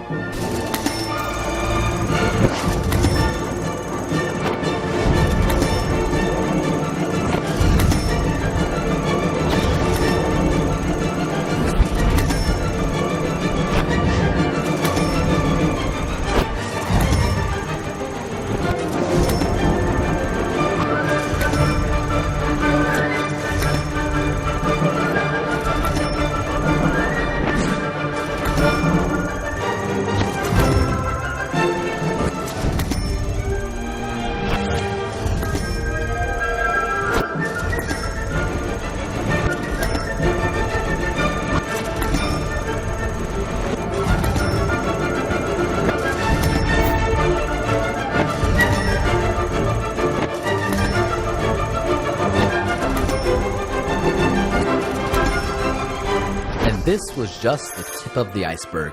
So much for mass membership with no accumulation of wealth. For a group of organizations supportedly promoting democracy at every corner, they weren't very democratic at all.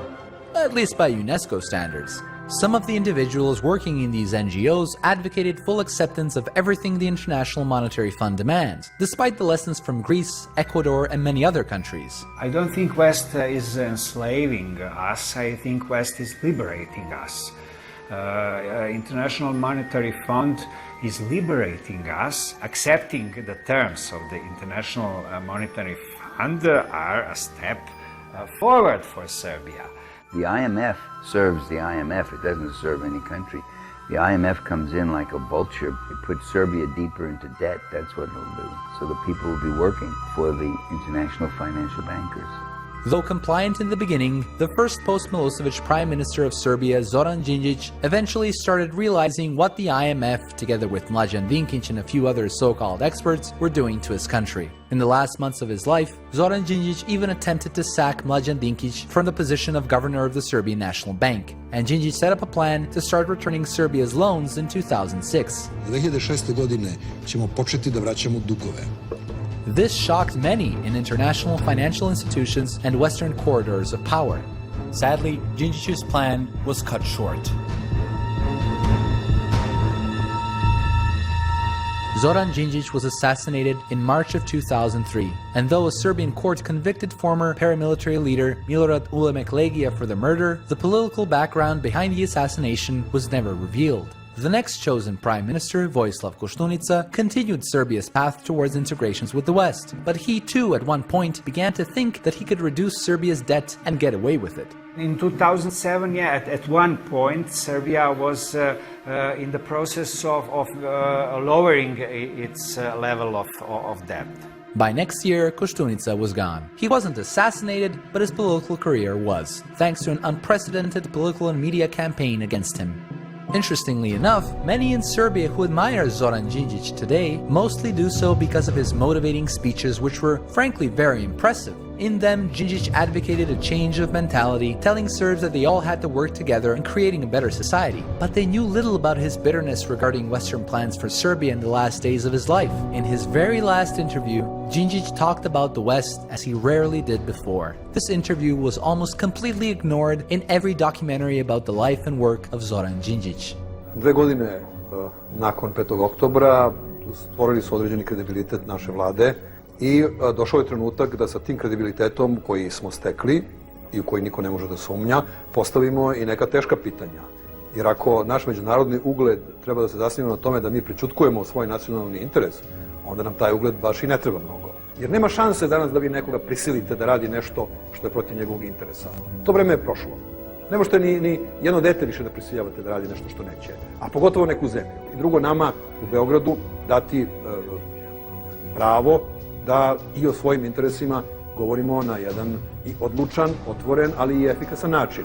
Da ne budemo uvek na magarećoj klupi i kad se priča o nacionalnim interesima, onda Amerika može da ima nacionalni interes u Iraku. Ali Srbija ne može da ima nacionalni interes na Kosovu. Kako? He also hinted at where Serbia might look for economic cooperation as well. Mi nemamo jedan dobar tim da se bavi ekonomskim odnosima sa Rusijom, sa Kinom, što je katastrofa. With both Đinđić and Koštunica out of the picture, Serbia's debt started sharply increasing. The people were confused. They were afraid. It seemed that everyone was against them and there was no way out. Then a ray of light shined through. Another one. 10 more. 12 shining stars. The European Union. Europska unija je međunarodna organizacija koja je osnovana sa ciljem trajnog očuvanja mira, budući da je Europa kao kontinent bila najpogođenija ratovima. Tu su naravno na čelu najveću ulogu odigrale Njemačka, Britanija i Francuska i na taj način kroz nekakav stupanj ekonomske integracije pokušaju kroz ideju jedinstvenog tržišta i ekonomsko-monetarne unije pokrenuti tu zajedničku ideju očuvanja mira i mirne integracije. Europe is following a parallel of the United States. It's growing bigger and bigger. The Eurozone has allowed the banks to become bigger, which is not a healthy thing for a regional world. You do control your own currency. You can work your way out of excessive debt. Case in point is Argentina. 10 years ago, roughly, it was in a terrible economic crisis. It had followed all the rules of the neoliberal rules, the IMF, the World Bank. It was kind of a poster child, in fact. And it crashed. And what they did was essentially default on their debts. It's called restructuring. So they restructured the debts. IMF couldn't force the country to pay it. All the economists predicted it's going to be a hopeless disaster. For a couple of months, it was a serious problem, but then the country started growing again. Since then, it's had maybe the highest birth rate in South America. Europe was a lovely place. Now, with this one Eurozone, Euro currency, I feel that it's like the United States. And I don't think these countries in Europe are like the states of the United States. They don't have an identity. Croatians are Croatian. A Serb is a Serb. An Italian and a Frenchman, a German. All right, but I'd like to hear something from someone who actually lives in the EU. I live in France, and dissatisfaction with the EU is growing tremendously. I say even in France, because of course the situation is worse in Greece, it's worse in Spain, it's worse in Portugal, it's worse in Italy. Yeah, but isn't it important to, belong somewhere? Well, it's always the idea that there are good standards in the EU, and it will be good for the fight against corruption, etc., to adopt European standards. Well, I would say if it's good to adopt those standards, adopt the standards. I mean, if the standards are good, adopt them, European Union or not. Ugh, that sounds like a lot of work. Can't someone else do it? The fact is that belonging to the European Union has not been the great benefit to the existing members that it was promised. In Greece, before 1981, before the entrance of Greece to the European Economic Community, the predecessor structure to the European Union, they were saying literally, we will eat with golden spoons. It has not been the case because, in fact, the economic policy of all the countries is dictated by the bureaucracy. Look what happened to Greece 30 years in the European Union.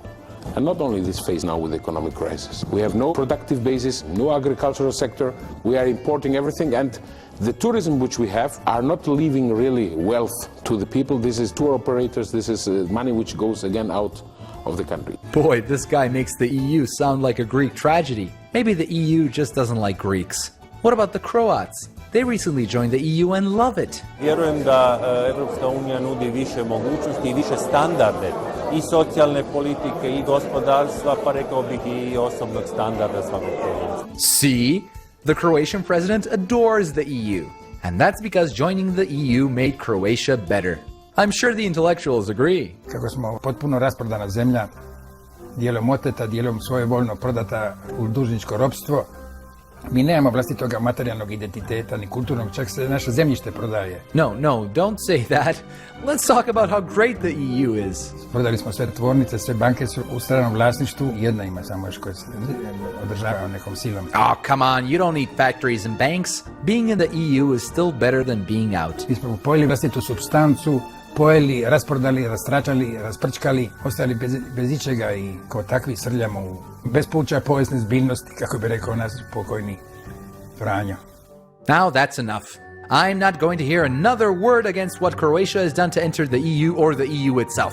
Jedna puzajuća fašizacija je praktički na dijelu gotovo u svim zemljama Europe. Pa sad, stoga Hrvatska nema šta stidjeti ući u tu Europsku uniju, jer ćemo biti tamo sa sebi sličnima gotovo. Wow, that's... No, maybe it'll be different for Serbia. Uzinat, postaćemo članica Europske unije.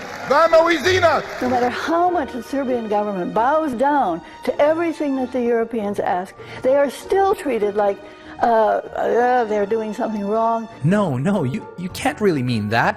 Serbia needs the EU. It's the ray of hope, the last chance. It seems to me rather sad that a country with the vigor, I think, intellectual and other of Serbia, for a small country, that it should pin all of its policy and hopes on getting into a club that apparently doesn't want it. All right, fine.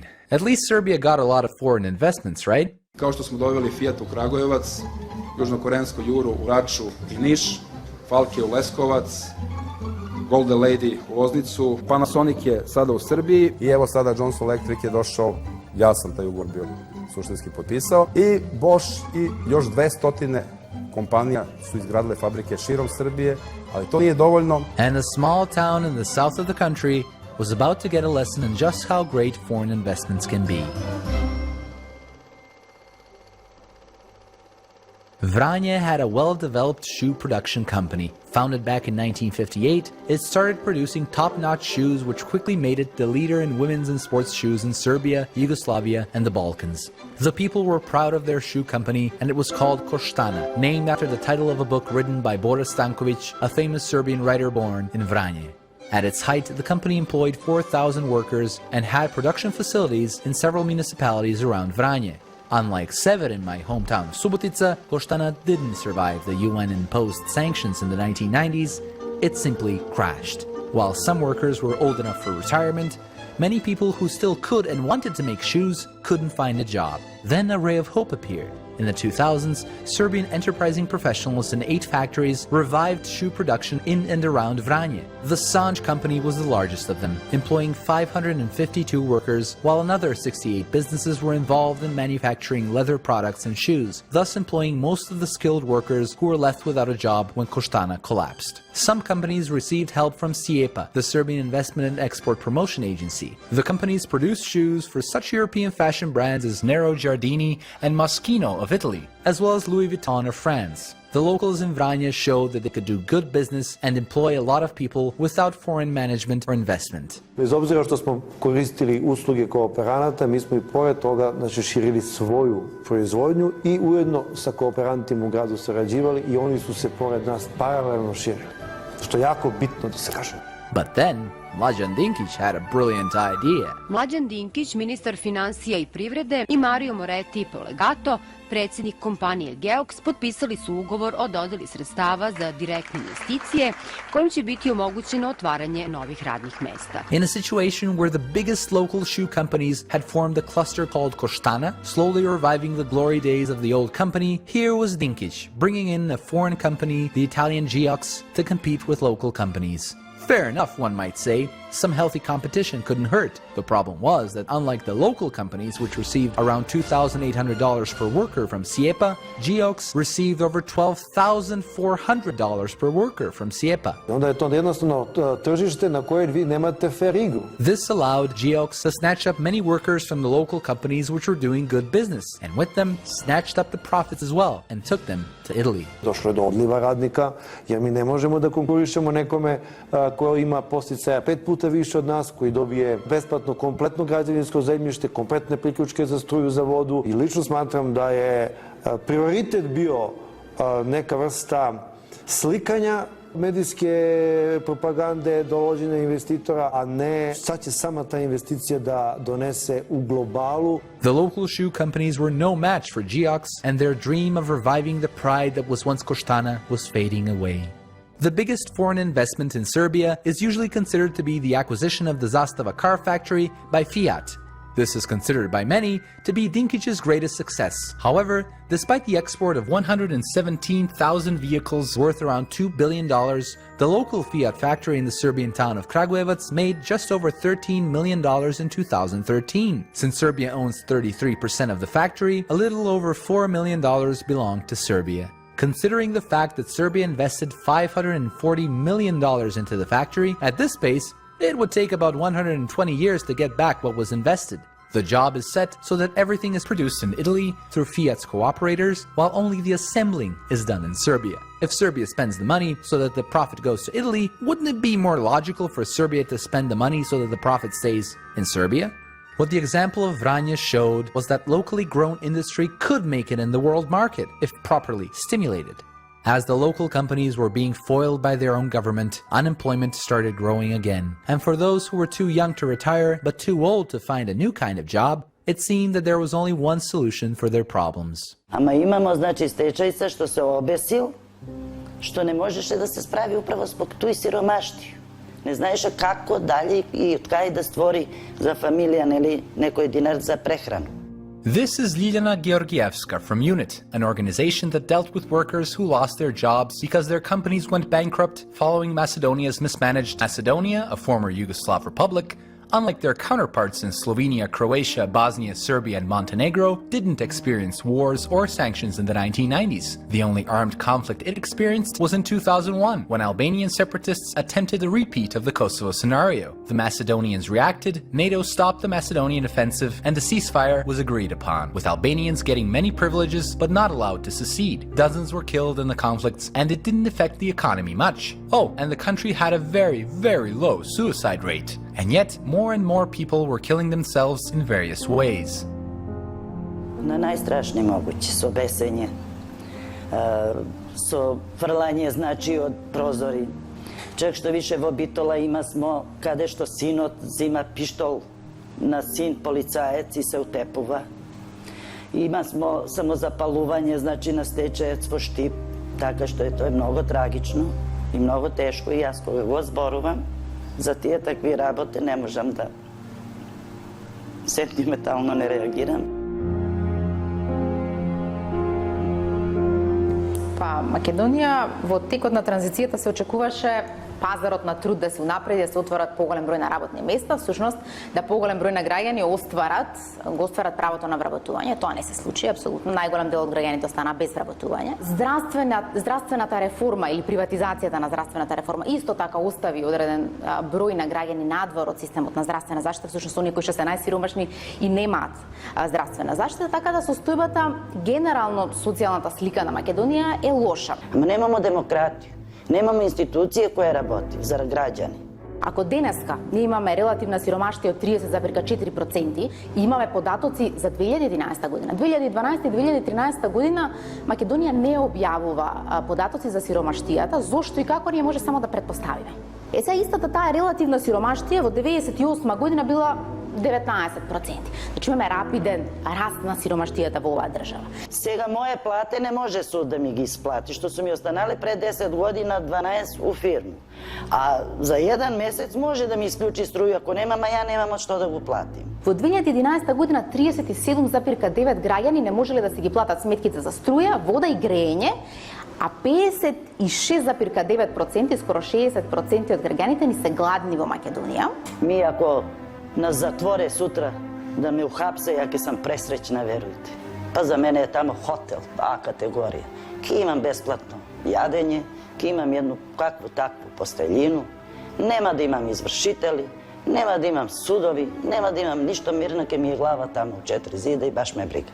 Многу пострашно е тоа што не постои социјален диалог заради партизираните и слабите синдикати и со самото тоа вие немате социјален диалог кој што ќе значи усогласување и на правата на работниците и на правата на работодавците. Не само што ние немаме синдикални движења, не само што немаме ние штрајкови, протести, туку ние немаме ниту борба политичка некаква помеѓу владата, работниците, работодавците како трипартитен диалог кој што би донел до прогрес на правата на работниците. И тоа е утишано, да кажеме. 56,4% од пензионерите примаат подпросечно примање, а 41% примаат најниска пензија, а таа е околу 130 евра. Тие вложувале 40 години во пензискиот фонд преку своето работење, а денеска зима само 130 евра. И со тие 130 евра треба да си купи и лекови, кои што после 65 години тоа како му требаат, треба да го одржува внукот, синот, снаата или керката со зетот и така натаму. Има фокус групи истражувања кај што млад брачен пар со едно-две деца вели добро е кога имате пензионер во семејството за да може да се прехраниме, а срекни сте кога има двајца пензионери, па тогаш дури луксузно живееме. Тоа укажува дека генерациите кои што сега се треба да имаат најголем придонес кон општеството, тие не се ангажирани на пазар на труд и живеат од пензиите на своите родители. Yes, it was tough for Macedonia, and many who used to be the golden middle class looked back to Yugoslavia with nostalgia. Точно га имам онај осет и точно луѓе значи признаваат каде што велат во социјализам поубаво живеевме. Има смо бесплатно школство, бесплатно здравство, иде смо кај што сакаме, има смо си К-15, има смо си одмори, може смо да се користимо. Меѓутоа, тој га сега, нажалост, немамо. И сега јавља се онај носталгија и тој преголема носталгија, зашто нарочито ми постаре генерација. Мамини, татини, синови кои не су уопште замучени за своју екзистенцију, не умев да почитuje baš to je. Sa razbijanjem Jugoslavije i sa gašenjem ekonomije te bivše države po republikama, srednja klasa je potpuno obespravljena, nema je, a postoji, kažem, veliki jaz između siromašnih и ултрабогати. Јазот помеѓу богатите и сиромашните заради политиките кои што се грижат за благосостојба на богатите, а не за благосостојбата на сиромашните и подобрување на состојбата се зголемува. Во 98 индексот, Джини индексот по кој што се пресметува јазот помеѓу богатите и сиромашните бил 28,1. Во 2009 пораснала до 43, што ни укажува со скоро дупло зголемување на јазот помеѓу богатите и сиромашните. Имате највисоката плата во Македонија е 185 пати поголема од просечната бруто плата. This was the neoliberal paradise. Nekad smo zapravo isticali kult rada, kult znanja, kult aktivnosti, a danas imamo kult bogatstva. Vidimo da je bogatstvo apsolutno kriterij prema kojem se svi ravnaju. Dakle, ne morate da budete niti obrazovani, niti nešto posebno pametni, ali ako imate pare, sve su vam vrata otvorena. If you had money, you could buy health. To a certain extent, of course. Most public hospitals were plunged into a severely dysfunctional state, with a very small budget for equipment, supplies, and staff, and with many doctors asking for or accepting bribes to perform even the simplest of medical procedures. For operations that couldn't be performed domestically, patients or their parents were forced to look for donations, while the rich treated themselves to private hospitals and trips to hospitals abroad. One Serbian health minister, Tomica Milosavljević, from Mlađan Dinkić's party, actually went for an operation in Germany himself. Really sends the right message in terms of the people trusting their own healthcare system. Yes, it was a new age. Mi sad živimo u nekoj vrsti tajkunskog doba, gde su bogataši zapravo ne samo prigrabili većinu ekonomske moći, nego i praktično i političke. Vlast, političke oligarhije u pojedinim novonastalim državama, pomoću Ustava kao vrijednostno političkog akta, do dana danas daje mogućnost političkoj oligarhiji da kreira zakone u korist samo nekih. Što znači da politička oligarhija pogoduje samo pojedincima s kojima tu prisvojenu moć dijeli. In Serbia, after the fall of Milosevic, the largest opposition party was the Serbian Radical Party. Its leader, Vojislav Šešelj, was locked up by the Hague Tribunal, accused of inducing war crimes through hate speech. This made his party an easy target for the parties that took power after Milosevic. All that the Democrats had to do was to remind everyone that if the radicals took power, we'd all have a replay of the 1990s. And it was working. Until the two main leaders under Vojislav Šešelj, Tomislav Nikolić and Aleksandar Vučić, abandoned the Radical Party. They formed the Serbian Progressive Party and switched their tune from a pro-Greater Serbia stance to a more Western-friendly stance. Suddenly it became obvious that their voters weren't so much interested in waging war against Serbia's neighbors as they were fed up with the way the post-Milosevic leaders ran the state.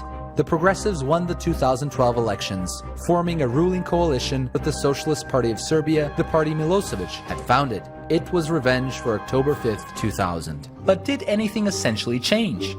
The new economic and finance minister was a familiar character, Mlađan Dinkić. The difference was that the Western so-called foreign investments seemed to have been left in the shadow of a new foreign investor, the United Arab Emirates.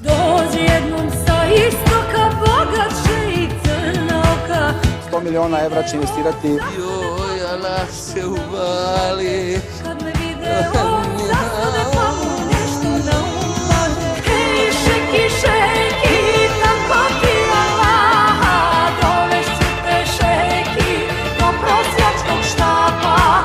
After early elections were called in March of 2014, the Serbian Progressive Party won an absolute majority in parliament. Though Mlađan Dinkić was replaced before the election, this time he was definitely out. Was it finally a change of course? The earliest steps of this new government suggested more of the same economic policies that the Democrats imposed after the fall of Milosevic, but with a more aggressive stance. This time, the new Prime Minister Aleksandar Vučić openly called it shock therapy. He filled his government with neoliberal, so-called experts, which was quickly praised by much of the media. Mislim da je dobro da su ušli neki eksperti. Pa mislim pre svega na ministre ekonomije, finansija i administracije. Dakle, na Kori, na Udovički, na Dušana Vujovića, Lazar i kako se zove? Dušan Vujović. Vujović, da. Oni pripadaju svi jednoj istoj školi, to je ta neoliberalna, koja ide na kresanje troškova opšte potrošnje, što nije samo država, nego i socijala. And the belief in democracy was not really shared by Serbians anymore. In the 2014 elections, Serbia witnessed the lowest voter turnout in its history. Did this mean that the people had lost faith in change through elections? Da li mislite da izborima mogu da se menjaju stvari u zemlji? Ja mislim da ne mogu. Zbog čega? Pa zato što dolaze uvek isti. Sami izbori za sebe čisto sumnjam. Pa nikada to nije moglo, niti može dan danas. Ko će to znati? Ne mogu da se menjaju izborima. Ne mogu da se promene stvari. Pa, mislim da ne mogu. Ne. Ne, brec. Ne verujem. Ne. Ne. Ma jo. Izborima. Koga zezamo, živimo u Srbiji. U Srbiji ne.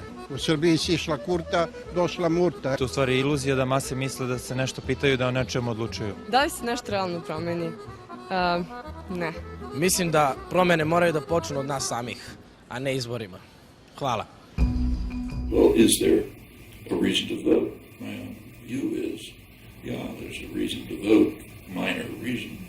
It should take you about 5 minutes to pay attention to it, but the real thing that has to be done is to change the circumstances under which any person in office is going to have to make decisions.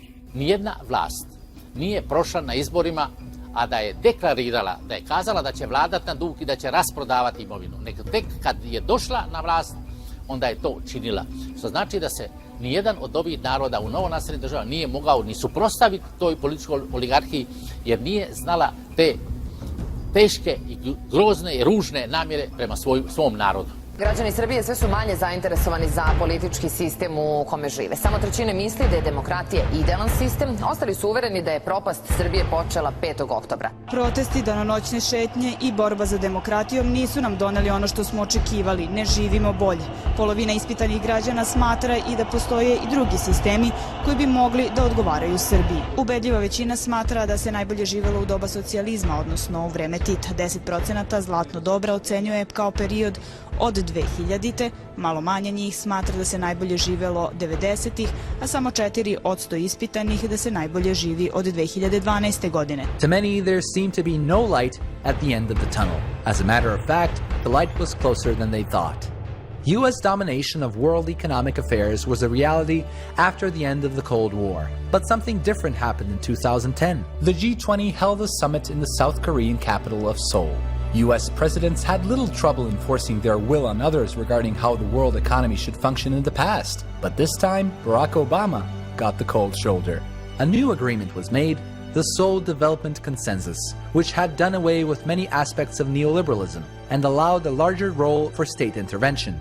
Instead of propagating a one-for-all solution imposed on everyone, it postulated that individual developing nations should shape their own economic reforms and policies.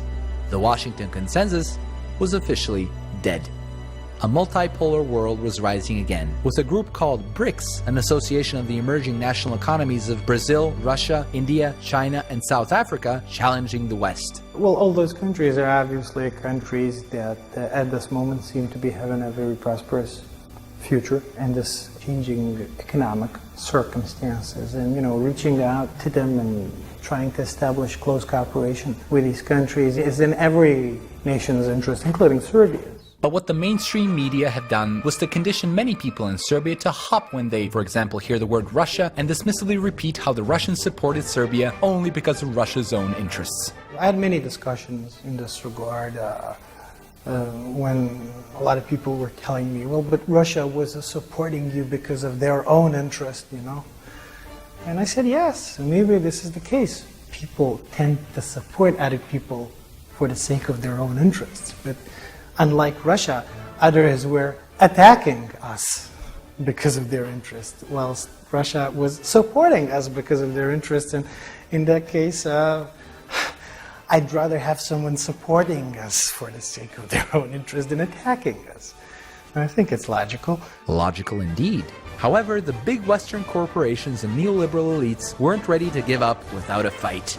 Ne treba zaboraviti da svjetska oligarhija i krupni kapital ima ogromnu finansijsku moć i ogromna sredstva da u ovim zemljama, kao što je Srbija u većini zemalja, može da oblikuje i medijski i politički prostor onako kako njoj odgovara. Propaganda doesn't come marked saying I'm propaganda.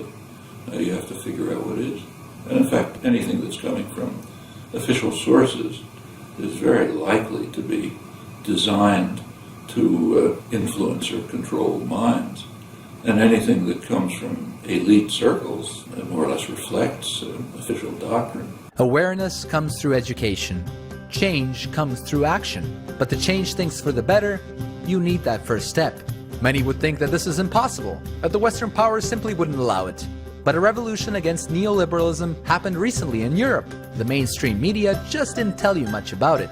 5 years of a pure neoliberal regime in Iceland, a country of 320,000 inhabitants, made it the richest in the world. All of the 3 state banks were privatized in 2003 and borrowed over $120 billion over 5 years, 10 times the size of Iceland's economy. They created a bubble and everything seemed to be marvelous. But in 2008, Iceland saw its bubble burst. The stock market plunged 90% while unemployment tripled in 6 months. The country's economy collapsed. Iceland needed to restore order, and they decided to find their own way to fix things. Many criticized them for deciding not to follow the neoliberal doctrine, but as Forbes magazine later wrote, Iceland's heavily criticized method to escape veritable economic demise actually did the trick. Forbes also wrote, instead of bailing out banks USA style, the country forgave mortgage debt for the population and completely started over from square one. See, instead of allowing the neoliberal elites and bankers that destroyed the country's economy to get away with it, Iceland actually thought that it might be a cool idea to indict bankers who committed serious financial crimes which made the collapse possible. The government nationalized the banks, paid off loans for consumers, forgave homeowner debt, and threw the offenders in prison. Simply said, Iceland said no to neoliberalism. We didn't follow the traditional prevailing orthodoxies of the Western world in the last 30 years. We introduced currency controls, we let the banks fail, we provided support for the poor, we didn't introduce austerity measures of the scale you're seeing here in Europe. And Iceland bounced back, with its economy quickly growing faster than both the US and European economies. Change isn't impossible. In fact, it's absolutely necessary not only in the former Yugoslavia but in countries worldwide. The 2008 financial crisis showed that neoliberalism was a surefire way to instability, vast inequality, and disaster. But for change to be effective, it has to have a course. And I believe that course can be summed up in 3 crucial measures. Protect your local economy. This means getting rid of neoliberalism. Capitalism should work for the national economy, and this means protecting local industry from subsidized imports, even if it means being criticized by the EU, IMF, the US, and other rich countries. What also needs to be done is to limit foreign investments, while investing in the domestic industry and supporting it, as this is what every country which is rich today did when it was growing and becoming rich. For example, in the 19th century, the United States strictly regulated foreign investment in banking, shipping, mining, and logging, while Japan and Korea severely restricted foreign investment in manufacturing. In Finland, between the 1930s and 1980s, companies with more than 20% foreign ownership were officially classified as dangerous companies. Today, Singapore is also used as an example of a successful economy, but despite its free market image, it has one of the largest public enterprise sectors in the world, producing around 30% of the national income. Public enterprises were also crucial in France, Austria, Norway, and Taiwan. In most Balkan countries, there are many public companies that are losing money and serve as job providers for political party members. But instead of privatizing them, the government should invest in making them profitable for the betterment of society, engaging professional managers to run them for the benefit of the community. Even if it takes time to do so, investing in yourself will always prove beneficial. Create a functioning welfare state. Neoliberalism would want you to think that if someone isn't successful, it's not because the system doesn't work, but it's because that person isn't dedicated and hardworking enough. Though working hard is important, even billionaire Warren Buffett, the most successful investor of the 20th century, admitted that society was responsible for a very significant percentage of what he earned. If you stick me down in the middle of Bangladesh or Peru or someplace, you'll find out how much, this talent is going to produce in the wrong kind of soil, and I will be struggling 30 years later. Nobel Prize-winning economist and social scientist Herbert Simon estimated that social capital is responsible for at least 90% of what people earn in wealthy societies like those of the United States or Northwestern Europe. And by social capital, Simon meant not only natural resources, but more important, the technology and organizational skills in the community and the presence of good government. This also means providing for those who are less fortunate than others, and in doing so, creating a society where welfare, education and healthcare will provide a more productive environment and higher living standard. Се смета дека овие граѓани кои што живеат на социјална помош се мрзливи и дека живеат на грбот на државата. Јас неколку пати сум го поставила ова како прашање пред владените институции, дали смета дека стварно примателите на социјална помош живеат од нивната социјална помош. Јас тврдам дека не е тоа така. Тие се на пазар на сива економија, продаваат и собираат железо, старо железо, продаваат, собираат стара пластика, или се некаде по пазарите и продаваат одредени работи кои што ги произвеле самите. И ако вие како некој кој што е на функција се обидете да ја работите оваа работа за да дневно донесете 200 денари, кажете ми дали сте мрзлив и дали се мрзливи тие луѓе кои што секојдневно се борат за корка парче леб. If the system is established to keep hard-working people impoverished, it simply has to be changed in the interest of the people. As renowned economist Ha-Joon Chang said, a well-designed welfare state can actually encourage people to take chances with their jobs and be more, not less, open to changes. Make protesting a way of life. When you ask an average Serbian what protesting against Milosevic in the 1990s did, odds are he or she will say nothing. In fact, as we all know, the protests eventually did topple Milosevic. So, protesting does work. Whether it's through going out on the street, civil disobedience, or public awareness campaigns, if organized well and done with enough conviction. However, if you want a society that continues going forward, changing something once won't do the trick. I'm sorry to say so. Life is a constant struggle, and the prosperous countries are those which have citizens who always try to improve the system. A new generation was rising, one that wasn't tired of protesting in the 1990s, one that was internet savvy and could see their countries and the world through many different perspectives. While the internet was still free, they could express themselves and connect with others. Even though social networks pacified many, some used their advantages to gather momentum. The youth was realizing that governments make decisions in favor of the people only when in fear of the public reaction. A new wave had to form, a loud, strong, and unstoppable wave of change. And to be a part of it, there were only 3 simple things you had to do. Revolt, network, resist.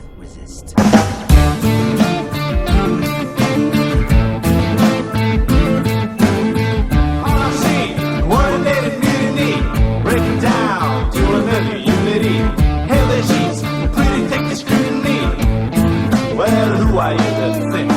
Deranged scenes of gunpoint diplomacy to sustain the artificial legacy. Chicken boys, rhythm like judiciaries, ready to believe. And I'll strive, and I'll find, get a second chance at life.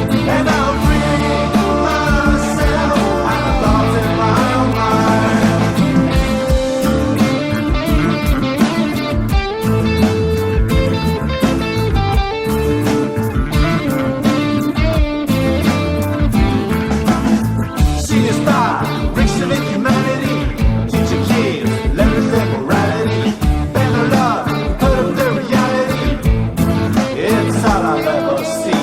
Driving